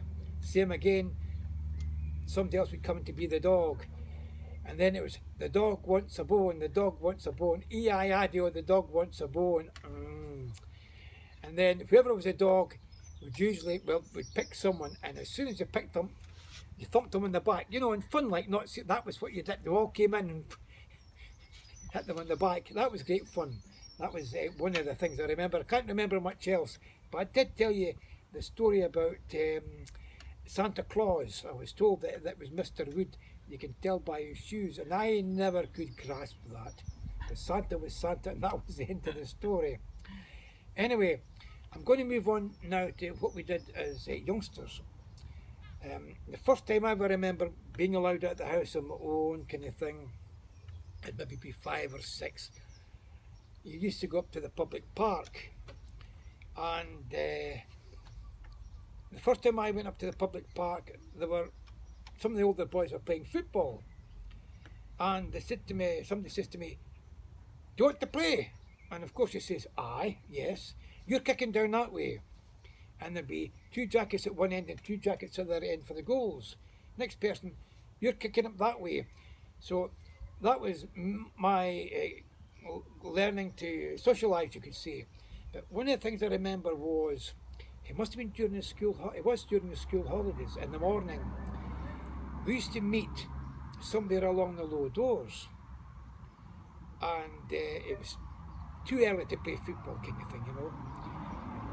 And we used to meet there, and my sister and I, well, we just were too young. We just had to do what the older ones did, you know, follow on, because, you know, you have to learn to explore. So we went up the hill and towards the estate, and there's it was a lovely lane in those days, a red shale. It really was a lovely lane. And we'd go up to the top of the lane, and on the way, halfway up, there was a white lady on the right hand side. Anyway, we get to the top of the lane, and there was workmen there, you see. It was all wood. Workmen were there, and they were cutting down trees or something. So you may ask, what on earth were we doing up there? Well, you know, excuse me, we had nowhere to go as kids. Sorry, as kids, you didn't stay in the house. You weren't allowed to. You just had to go outside, because you had no games or anything in the house. So we went out to play. So we were up there, and we'd gather sticks. We had to gather sticks. Everybody had to gather sticks for their mum, you see. So you'd go home, and the sticks, you're fair pleased with yourself, give your mother some sticks. She had this big black range fire. There's some sticks for your mum to light the fire. So you put paper on the fire, put the sticks on, put the coal on, and that's you. Bob's your uncle. So that was one of the things we did. Then this maybe carried on for maybe a week. Then we did something else. I can't really remember what would have happened after that. But later on, you start to learn more about the village. You go through the woods, and you go further afield. There's a couple of ponds up the policies. We used to go there. Then at night time, you'd play in the public park. Now, one of the things we did was this. We used to go up to the Tinkler's Wood. Now, if you go up the Harson's Wood, up to the path, past the drive, you don't go into the drive or into the estate, you just keep on the road. There's an opening on the right, and it takes you into a wood. And when you're going along that path on the left-hand side of the wood, that's the Tinklers. And we used to go there. And what we did as kids, there was, I think, 4 or 5 or 6 of us. We pretended we were workmen, just like your fathers were, you see. They were in the worked for the roads department. Now, they had a bag here, you see. It was a khaki one, you know, and that, it was obviously from the army. They were all in the army, you see. And it had 2 straps here. And they would have their sandwiches in there. They'd have a wee bottle of milk in there. They'd have a wee drum kind of thing. One half was sugar and one half was tea. That was not tea bags. Didn't have tea bags in those days. Loose tea. And they would have a syrup tin hanging from the bag, you see. And what they did, you see, when they're having their break, they'd light a fire. They would get a bottle. They would put water into the tin can, into the syrup tin, boil it, and have tea. So this is what we did. So we had to take a bottle of water with us as well, you see. We would go up to the Harson's Wood maybe at 9 o'clock in the morning to start work. First thing we did, get some wood. Went paper with us, get some wood, get a fire going. Then fill up the syrup tin with water. Again, just enough water for a cup of tea. We had a mug with us as well. Get the tea boiling, you know, get it going. And then when it was boiling, you put the tea in and that kind of thing, and put it to your mug, and then the milk, and you maybe have a sandwich or so. I can't remember if at that time we did or didn't, but we'd be sitting there in a log, you know, a fallen tree kind of thing. That's where you built your fire. And then after that, we'd go off and explore through the wood or wherever we went. Then we'd come back to the same place, and then it was dinner time, you see. Oh, I had to have your dinner.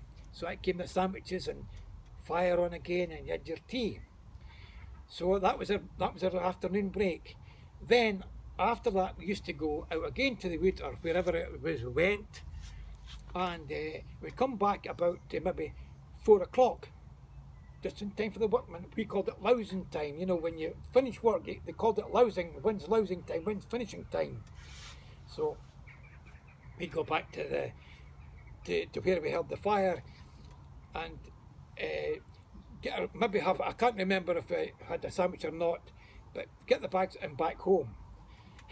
And this carried on for a week or two. We felt great about it, you know, walking up the road with this bag, you know, sandwiches on you. Great fun, you know, we're off to work. So that was one of the things we used to do. Let's see, then we used to go up to the Kames Quarry. I remember climbing the face of the Kames Quarry, and we used to go up to Dalmahoy Hill. And that was a good walk. But I'm going to tell you about some of the science lessons I got.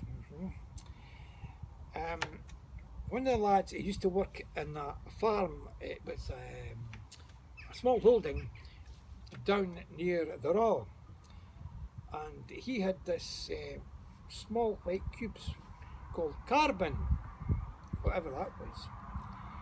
So we were up at near the Quarry Road, where you live actually, and we knew where there were lemonade bottles, so we used to fill the bottle with some with some water in it from the burn. But I had to have a stopper in it, the old-fashioned stopper, and we used to put the lemonade bottle on top of a fence post. Then you drop the carbon into it, you see. Then you'd quickly tighten it, give it a shake, and then it would start to sizzle because the carbon produced gas. So we would stand maybe 4 or 5 yards away, and we used to get stones, and we used to fire the stones, throw the stones at the bottle, and it took you a few attempts, but if you hit the bottle, you smashed the bottle, and there was an explosion. So we were doing that, but anyway, one particular day, we're doing this, and none of us, I think there were 4 or 5 of us, we couldn't hit the bottle. But see, if your stone hit the fence post and it shook and the bottle fell, you had to go and pick it up, give it a shake and put it back in its place. When you think of it, that was dangerous, but that's what we did as young lads, you know. So anyway, this guy, he eventually hit the bottle, and what in it? It was the loudest explosion I've ever had, and I think that was the last time I ever did that. Another science lesson I got was this. Kirknewton had a football team called Kirknewton Amateurs Football Club, and this would be about 1960. The dressing rooms were in the main street at Kirknewton, in the old houses there.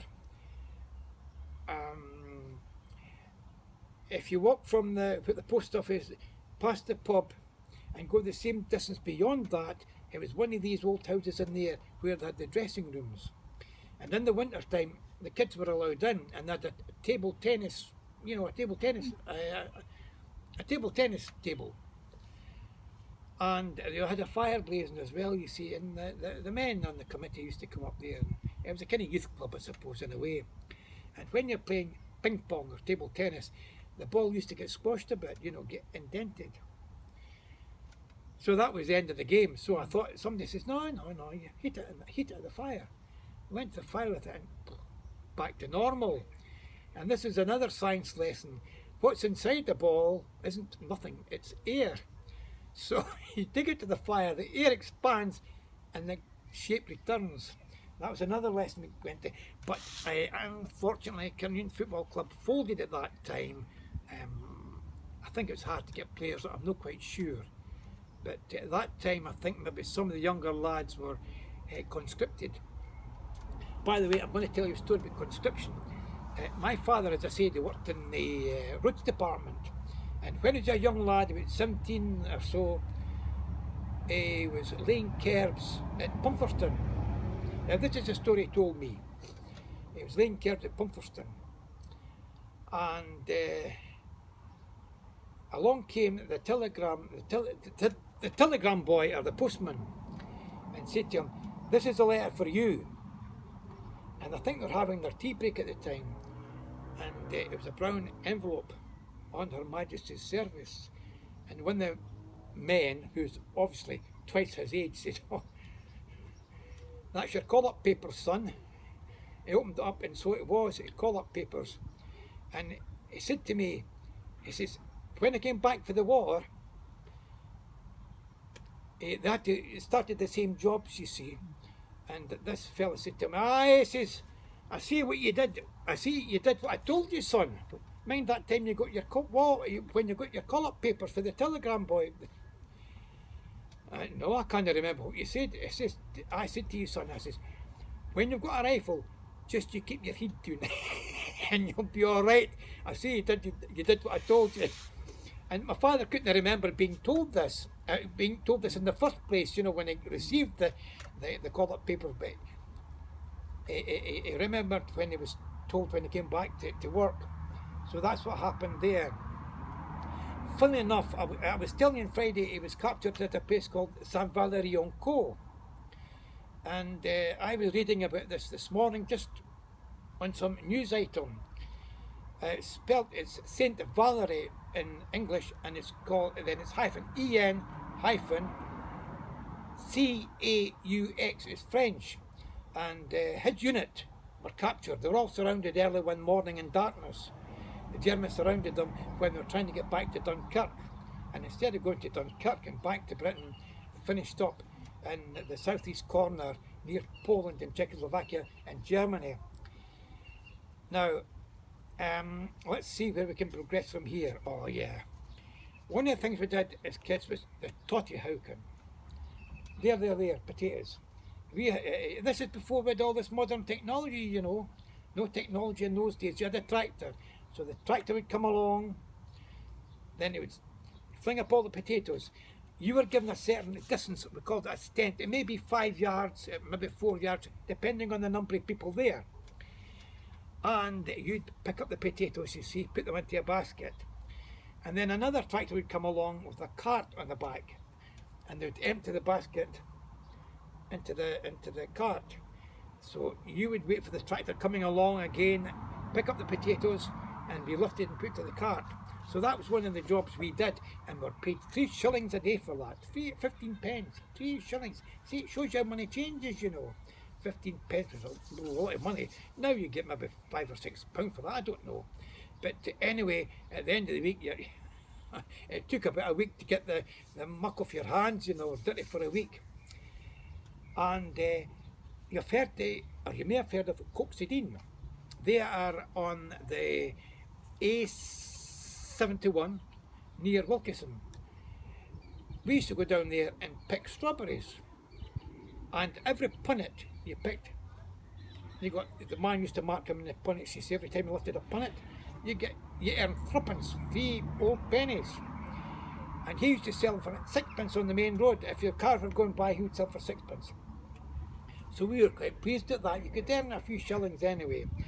And another place where we were picking strawberries was down at the Raw, the place where the carbon came from. George Fleming, his name was. Then there was a place called Braithwaite. We used to pick gooseberries there and strawberries there as well. That's what we did during the school holidays. Another thing was grouse beating. Now I was about 12-year-old, I think.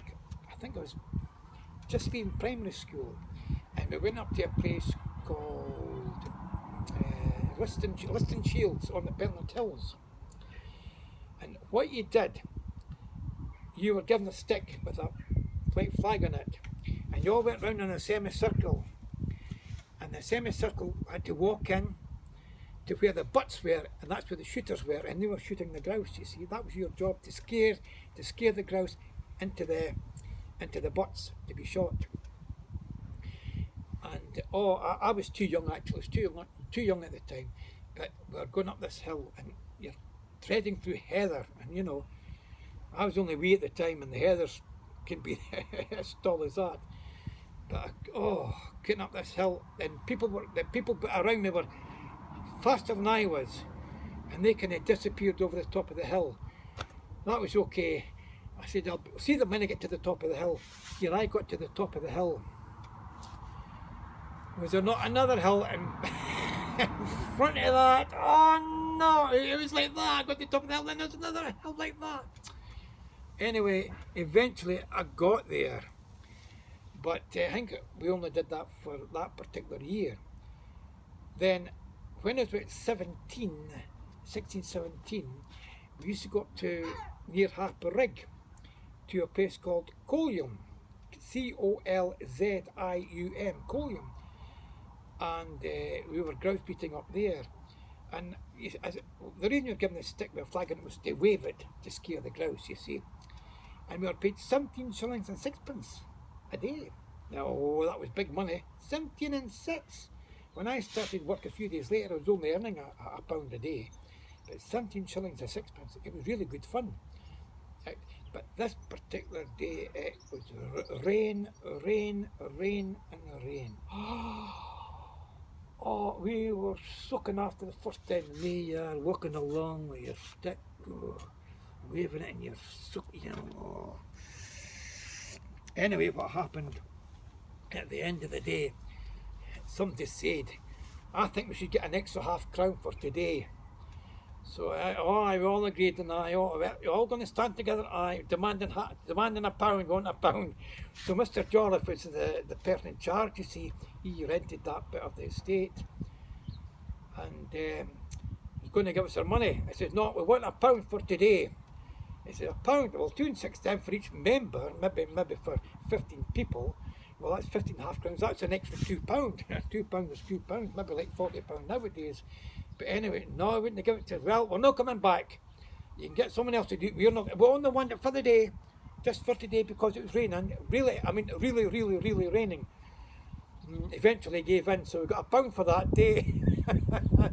Then after that, we just got the 17 shillings and sixpence. Hello again. This is Monday, the 15th of June 2020. And I finished off last week by talking about the grouse beating. Now, we're still under the coronavirus, so you have to excuse the state of my hair. You can't get the hairdressers or the barber shops open at the moment. We're under lockdown. But anyway, I would be about 16, 17, and we used to go, the boys of our age used to go up to past Harper Rig Loch towards Collium, which is quite high up. And we used to go grouse beating there. Now, there'd be maybe 15 of us, and we were all given sticks with white flags on them, and were dropped off one by one, maybe every 50 yards or so, and into a kind of semicircle. And our aim was to go towards the butts where the shooters were, because they were going to shoot the grouse. It was their sport. So we had to try and scare the grouse, and by waving the flags and shouting, the grouse would rise up, and of course they would fly in the opposite direction and fly towards the butts where they would end their lives. So anyway, when we came into the butts, that was it, finished. You know, it was just a matter of waiting for the shooters to pick up the grouse, and they had bloodhounds, that kind of thing, retrievers, to pick up grouse. Now, when they were occupied trying to retrieve the grouse and maybe talking to one another, they would leave their butts, you see, and they would leave behind their bag of cartridges. Now, we were paid 17 shillings and sixpence at that time. That was good money, very good money. And we would gradually inch our way towards the cartridge bag, and we had sticky fingers which we dipped into the cartridge bag, and we got quite a few cartridges, but we had to be careful we didn't take too many. There was one guy who came back after he'd picked up his grouse and his rabbits. He picked up his cartridge bag, and he looked into it, and you could tell by his face, he thought, oh, what's happened here? I thought I had more cartridges in that than there was. And I think we were a bit scared at the time, but he didn't say anything. But anyway, we would maybe get 4, 5, 6, 10 cartridges. And when we went back to the village, there would be 4 or 5 of us would wander along to this person's house. He'd be waiting for us, and when we went in, he would have some threepenny bits and sixpences and shillings on the table waiting for us. And he used to give us threepence for each cartridge. Now, if you think about it, if we had, say, 8 cartridges, you're going to get 2 shillings, which nowadays, because of inflation, is worth 10 pence. But for 2 shillings, I know that my father could buy 10 cigarettes. Now you look at the price of 10 cigarettes today, whatever they are, maybe £3 or £4, I don't know. But so it's big money. So that's how we increased our income. But of course, the thing is, we were, well, put it this way, all the shooters were members of the proletariat, were members of the high classes, you see, probably lawyers and that kind of thing, and they paid a lot of money, you know, to go grouse shooting, whereas we were very far down the scale, the proletariat, and they had absolutely no idea what us youngsters got up to. They lived a different social life. They'd probably go to the rugby club on a Saturday or something like that, and among their friends, but we were completely different. So that's what happened at the grouse beating, and we were never caught out. But it just shows you they don't understand that we were streetwise in another way. Anyway, I'm going to talk about a lot of things today, basically about our entertainment and what we did. I know I've touched on this before, but I'm going to go through it anyway, and so I may unintentionally recapitulate on some of the things I've talked about. Now, when we went to school, you know, primary school, primary 1, primary 2, you went along with the older people, maybe your bigger cousins or your bigger brothers or sisters, and the only bit of the village you would really know, the furthest part away from the village would be the school and the church if you went to Sunday school, and beyond that you didn't know unless your parents took you into Edinburgh by the bus. And as you get older, you begin to explore your environment. Then you finish up, you can go to school on your own and maybe take some of the younger people with you. There were no car runs in those days, none at all. In fact, you're lucky to see a car, and I'll tell you for why. One of the things we did at playtime, it lasted about a week. We used to stand at the wall at the school, a wee bit of paper, and we used to look for cars coming down the road, and you'd get the car number and write it down, and you're lucky if you saw one car during that 15-minute time.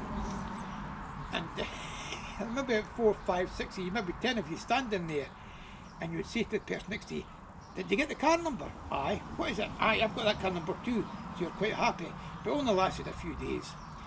But anyway, you would explore your environment, and one of the things we did was, now I'm looking at this card here, one of the things that we actually did was, now I really am mixed up here, I've got here a note here, yeah, my oldest memory. The oldest thing I can really remember is that there was a funeral. You see, I used to live in the main street next to the Gospel Hall, which is now the Green Room, and this cortege, you may not know what a cortege is, but it's a word they don't use now, but when someone died locally, you didn't really get a hearse or a funeral car to take you there. You just walked up the road, and people would carry the coffin, and people behind them, the family would walk behind. And I remember the first funeral I remember was a very old person called Mr. Reed, and this would be about February 1952. Now, the thing about funerals in those days, when someone died, more or less the whole village, just the men, would turn out. And when the coffin got to the cemetery gate, no one was to be seen except those who were members of the family. Then just out of nowhere, everybody would appear. So people used to kind of hide at the top of the Smiddy Brae, or in what we called a small venel, but they were all there just waiting. That was the procedure in those days. I know it's all different now. You even get women going to funerals. In those days, oh, it was not the done thing for a woman to go to a funeral. But that was one of my oldest memories. Now, also in those days, when someone died, the person was usually buried about 2 or 3 days later. Nowadays, I think because of the law, it takes a bit longer. There is a process you have to go through. Anyway, there was a chip shop in Kirknewton. You know where the garage is? At the entrance to the Fourth View estate, there was a caravan there, and it was quite think it looked like a gypsy caravan. If I remember correctly, it was brown and yellow, a wooden one. And my Uncle Jimmy and his wife used to sell chips, fish and chips, there on a Friday night, Saturday night and a Sunday night, and that was a kind of meeting point for people. That's what they did, they went out to get fish and chips. You could buy a bag of chips for threepence, and there are 4 threepennies and a shilling, which is now 5 pence because of inflation, and you had 80 threepennies in a pound. We all got this at school, you see, mental arithmetic drummed into you. So you could buy a fish supper for 1 shilling and threepence, which is just 5 threepennies, and you could get a single fish for a shilling. Now, I think to get a fish supper nowadays you're paying about £6 or £7. For a bag of chips you're paying £3. So for a threepenny bit to buy a bag of chips you're now paying £3, and a threepenny bit was something like a new penny. So you can see if inflation has gone up all since about 1970. So anyway, he had the fish and chip shop there. Next door was the garage, and that was my Uncle Tam, and he had a taxi service. In those days, the transport in Kirknewton, hardly any. You only got buses first thing in the morning and 6 o'clock at night for them to serve the American Air Base. Saturday and Sunday it was every hour or two. And that was all you had. So people relied on taxis because they didn't have a car. It wasn't until later on in the 50s that people started to get a car. Anyway, one of the things we did was, as youngsters, we used to be exploring, you know. As I said, the furthest distance we would go would be to the school or the church or to the public park, but then we used to go up to a place called the Hassans Wood. Now, if you go down to the bottom of the park, there's a burn there, and there is a wee bridge over it. You go up the top of that hill there, and across the road, and right opposite is the Hassans Wood. So we used to go along there, and you could walk along the Hassans Wood and go left at the top of the field and turn right, and it could take you to Kirknewton House. Now that's all blocked off as far as I know. And there was a place called the Drive. Oh, that was a beautiful place. People just went walking there. It was red shale. And did I tell you about the White Lady? I'm not quite sure if I did or not. I did.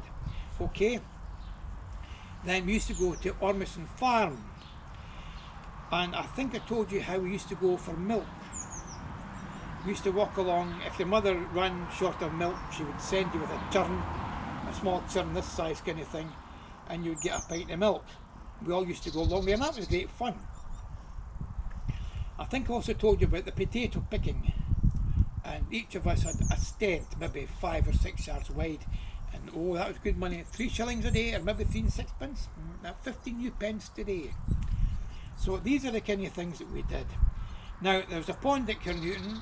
Actually there's 2 ponds, and one of them had a curling house at one time, way back in the early 1900s. And I suppose the remnants, if you can call it the remnants, are still there. There was a concrete pad at the side, and there was a little kind of pillar, all demolished now, and the men in the old days used to play curling on there. And that's where we used to get tadpoles. It was the frog spawn. You could get tadpoles there in the right time of year. Now, if you want to know where the curling house is, quite simple. You follow the track towards the pond, and if you look over the other side, there's a wood, and halfway from the pond to the place where the water emerges, that's where the curling house was. Now, there was a path behind the wood. We called it, I love the big path and all, we called it Bluebell Wood. So we used to go through there towards the other pond, which is called the Easter Pond. You see, there was a burn that came out of the Kirknewton house, ran along the policies into the pond, came out the other end, and then it dribbled along until the Easter Pond, and then it came out there, and it went along towards the quarry, towards your house actually. And we used to go there as well.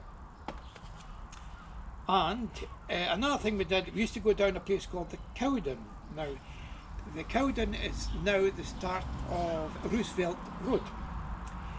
At one time, this is before the American state was built in the early 60s, the early 1960s. It was just a farm track, and on the right hand side there were park terrace houses just a couple of blocks there. On the left hand side there were some beautiful thorn bushes, thorn trees. And we used to walk down there underneath the railway bridge, and we used to go to the camps. And once you got to the camps, there was another railway line, a goods line, that would take you up to Broxburn, Pumferston Broxburn. That came out from Hill House, where the bottom of the Kames estate is. There's now a bridge, a pedestrian bridge over it. That's where the junction was. And we used to walk along that railway line, and we'd come out. It used to be called a place where what we called the quarry hole. It was a great big hole dug. It was a quarry, and it was filled in as a pond, and that's where people used to fish for perch, I think. And we would sometimes go there, and sometimes if we were going to the hairdressers or the barbers, we'd take that route, or else we could go down what we called the halfway road. Anyway, there was a guy there called Bob Ferguson. I think I may have told you about him, an old chap. I did actually. And he used to talk about, the Bury boys. You know, we were from the Bury. That was the name of Kirknewton, you see. That's what they call Kirknewton. I don't know if you know or not, but Kirknewton was referred to as the Bury. And all the Bury boys apparently were some boys, so I was told anyway. Apparently, I think in the 1930s, I was told by someone that the Bury boys or the Kirknewton boys used to go down to Ratho, or the Ratho boys used to come up to Kirknewton and used to fight one another. I don't know if that's true or not, but I can assure you that's what I heard. Now, one of the other things we did, it was great when the clocks switched back, so it got dark an hour earlier, and everybody, all the youngsters, teenagers, would have torches. You weren't a teenager unless you had a torch, and we used to meet along at the corner of the Smidgebury and the Low Doors, because the lighting didn't really exist then. There's the blue tit. And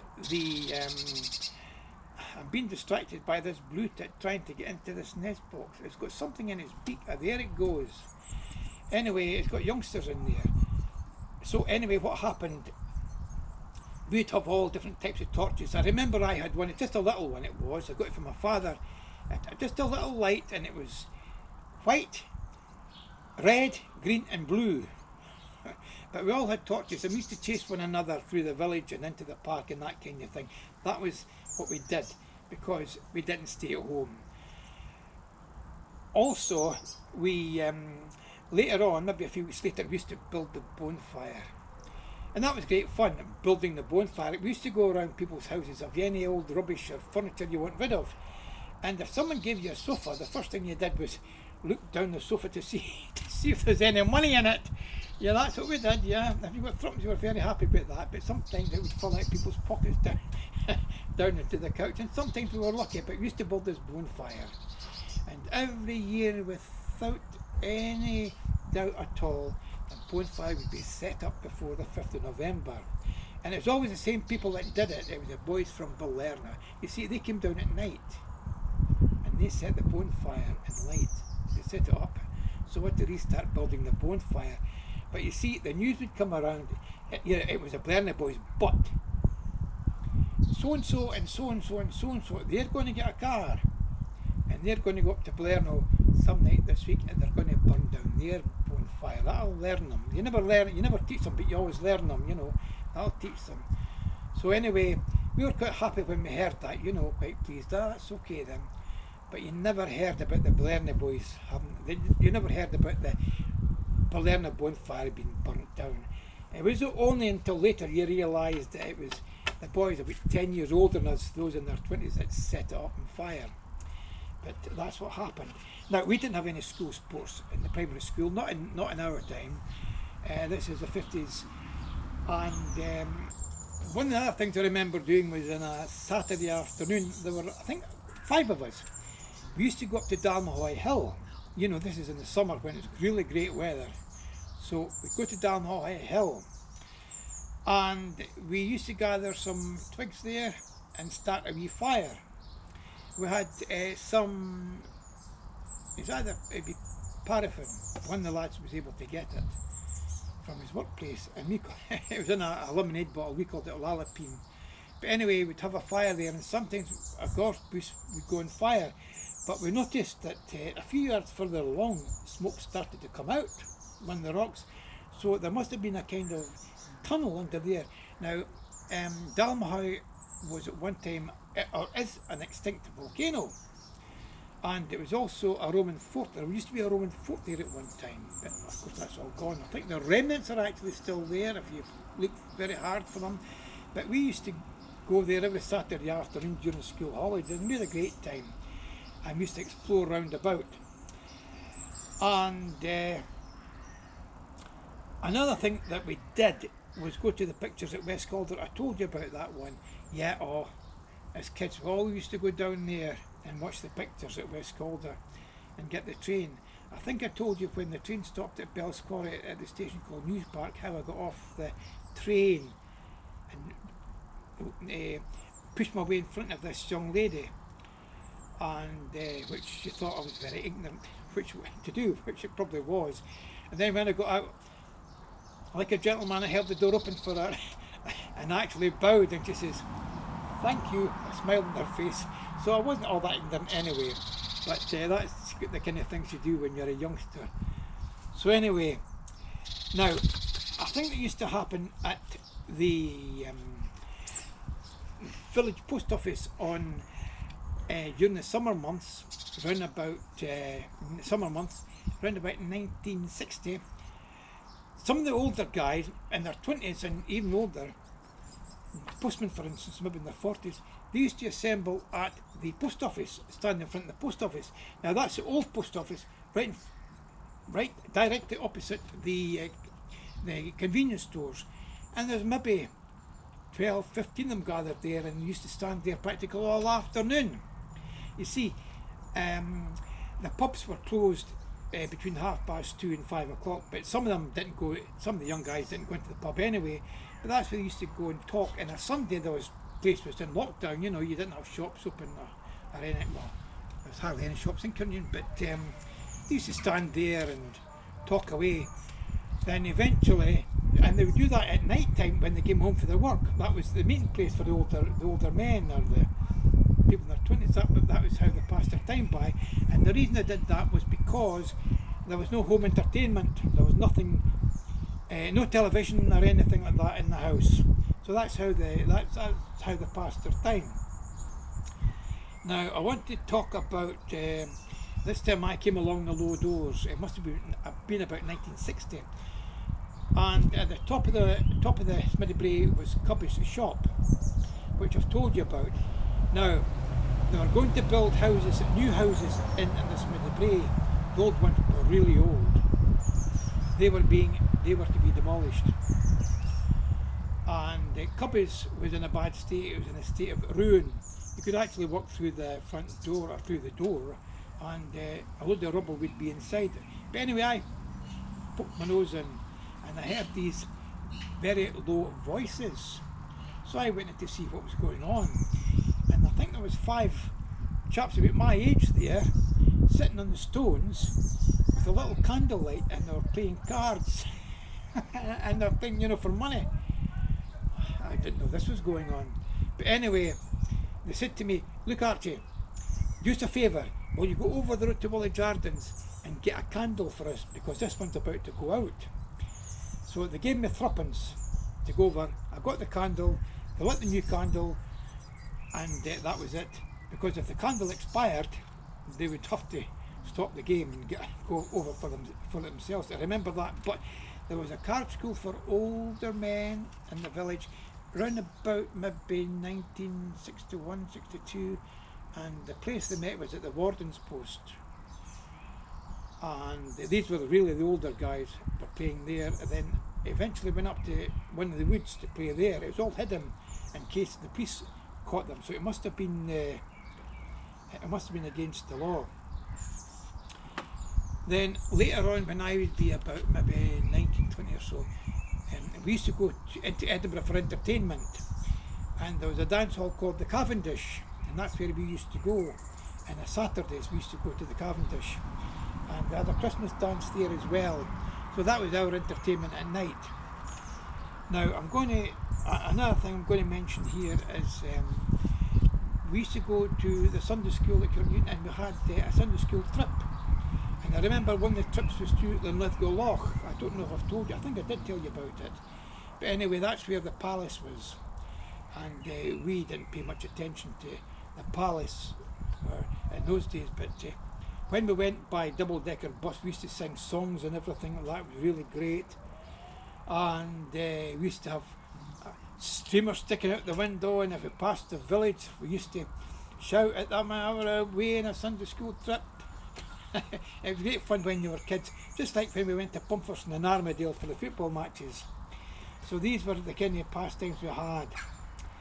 Another thing we did, I remember four or five of us were going up the face of the quarry face, to get jackdaw's eggs, and we got quite a few. You're not allowed to do that now. But these were things you could get away with in those days. Now, I think I can now pass on to this event. In 1966 it was a World Cup being held in London, being held in England, and England won it. But our television was on the blink, and I wanted to see one game in particular. So it was summertime, so I cycled down to Midcalder because my cousins would be watching it. So I went there, and I was told, no, they're not in Archie, they're up at the tap shop. That was a pub in Midcalder. So I went up to the pub with them. Okay, and we finished up. We weren't even watching the game at all, just talking away. But it came at night time, and it was dark at this time, and I had drunk a bit too much. I wasn't used to drinking, so I had to wait for an hour before I could get back on the bike. So it was dark when I left my cousin's house, and my cousin walked me up to where the Black Bull is, and this is on the corner, you see, at Midcalder, and this police car came around the corner and it stopped, and my cousin says to me, oh, he says, that's Jimmy Drysdale. I think his first name was Jimmy, but anyways, Drysdale, oh, he's a badge in Archie, watch him. You've no lights on your bike, he'll be after you. So just you be careful. So anyway, what happened, I walked to the edge of Midcalder to where the bridge was, and there were no further houses, so I started cycling on the road towards East Calder with no lights on. And I would turn around every now and then to see if a car was coming behind me or in front of me. Hardly any cars, but I would get so far, then I would see a car, so I'd get off the bike, go into the pavement on the other side of the road, and off the bike, walk up. I did this quite a few times, and I said, why am I doing this? I said, I should be cycling on the pavement. So anyway, I was cycling on the pavement until we reached the start of East Calder, and I saw a car coming around just leaving Midcalder. So I cycled a few more yards, got off the bike and started walking, and here it was a police car. It drove up, and the two of them got out, and one was doing this with the torch. He says, aye, what's this here we have? And you've no lights. I says, well, it's in my saddlebag. Well, why are you not using it? I says, oh, the battery's done or something. There's no battery in it, actually. He says, you know, it's against the law to cycle without lights. Oh, I says, I know that. I says, I know that. Like, I says, but that's why I'm walking. Then he says to me, he says, so where do you live then? So I says, Kirknewton. All right. And you're going to walk up all the way to Kirknewton? I said, yeah. I said, no other way I can get up. I had no intention of walking up to Kirknewton. I was going to walk through East Calder, and then when you went along what we call the high road, it was only small holdings. I was going to cycle again until I got to the railway station. So anyway, he asked me who I was. Told him, aye, nice bike you have, but no lights. He was on about the lights, you see. I says, I'll remember that then. But you know anyway that you need lights. I says, I know that. Okay. So anyway, he was really rubbing into me. And what he was actually saying is, we'll be watching you. So what happened, away they went, so I had to walk through East Calder until I came to the top. Then there were no more cottages or anything, well, just small holdings. The houses came to an end. And what I would have done, I would have cycled along the pavement, you see. But I thought, why, they'll be waiting for me. They'll be hiding behind a hedge. And maybe when I come to the halfway road, they might have their car parked in there. They're going to catch me out, you see. Nothing more to do with their time, so they don't. So anyway, I walked all the way back to Kirknewton. I got as far as the roller sheds. That's now called Caledon. No, can't remember offhand what it's called, but it's that. I think it's called Overton Houses or something. No, something like that.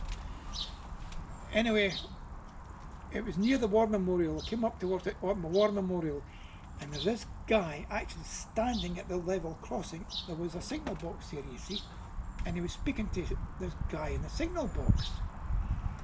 And I could hear the voices quite clearly because it was at night time and the voices carry. So I thought, what was standing? And he was holding a bicycle. I said, what's he standing there for? That's a stupid place to stand on the level crossing.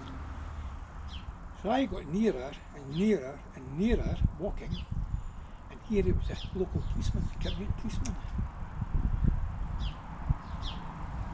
Oh, they've contacted him and says to him, this guy says he's going to walk all the way up to Kirknewton, but oh no, that was one of the things he said to me when they stopped me at East Calder. It says, were you the guy we saw at East Calder the night, Mid Calder now, at the Black Bull with a bike? In other words, how did it take you just 2 or 3 minutes to walk all the way up from there? And I didn't know what to say.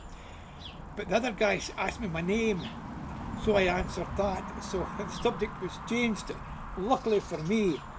But anyway, it was a policeman standing there with his bike, and I thought, oh, he must be coming out to catch me. He's been tipped off, so he's coming out to time me. So I was crossing the railway line, and here he goes, looking at his watch. So I got over the railway line, and then he says, right you are, Jimmy, to the signalman. It was nice talking to you. See you again now. Now that I had taken sufficient time to walk, he had no longer any need to wait for me. So he got on his bike, and by this time I'm about 4 or 5 or 6 yards off the railway line, you know, walking up the hill. And he passed me on his bike and he's going ha ha ha ha, like that, you know. But anyway, that's what he was doing, and I thought, how mean can you get that these 2 policemen actually contacted the policeman at Kirknewton just to wait for me to get me into trouble. That's just a waste of his time. Imagine disturbing somebody for the likes of that, and I've nothing else to do. But always remember that story. I always remember that. That wasn't a story, that was the truth. That's what happened. So anyway, I think that's about all I can tell you for the moment. I can't really think of anything else, but no doubt there are other stories I can tell you. It's just that I had it all written out for you, and I thought it would take a lot longer. Yay.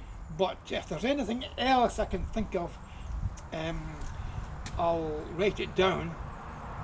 And if any of you have any questions in the meantime about anything, you can let me know as well, and I'll try and answer them. But the main thing is about Kirknewton. I think the biggest event, well, the biggest downturn for me is that about the drive. It's all gone to pot, you could say. It really is. It was a bad state. And there was a white lady there, all neglected, you see. And the fun we used to have in our days, which people don't enjoy now because they're stuck at home, these are the big changes. And Kirknewton has certainly grown. I mean, it really has grown. To such an extent that I really don't know anybody. I mean, I'm 74, and people older than me, you know, they're very few and far between now, and if they are still alive, they're maybe at home kind of thing. But I must admit, we had great fun, and in our days we were just explorers and adventurers. You just took you where your nose went. So that's all I can tell you at the moment. So I hope you've enjoyed the things I've told you about. Okay then, it was nice speaking to you, telling you about the young days in the 50s and early 60s at Kirknewton.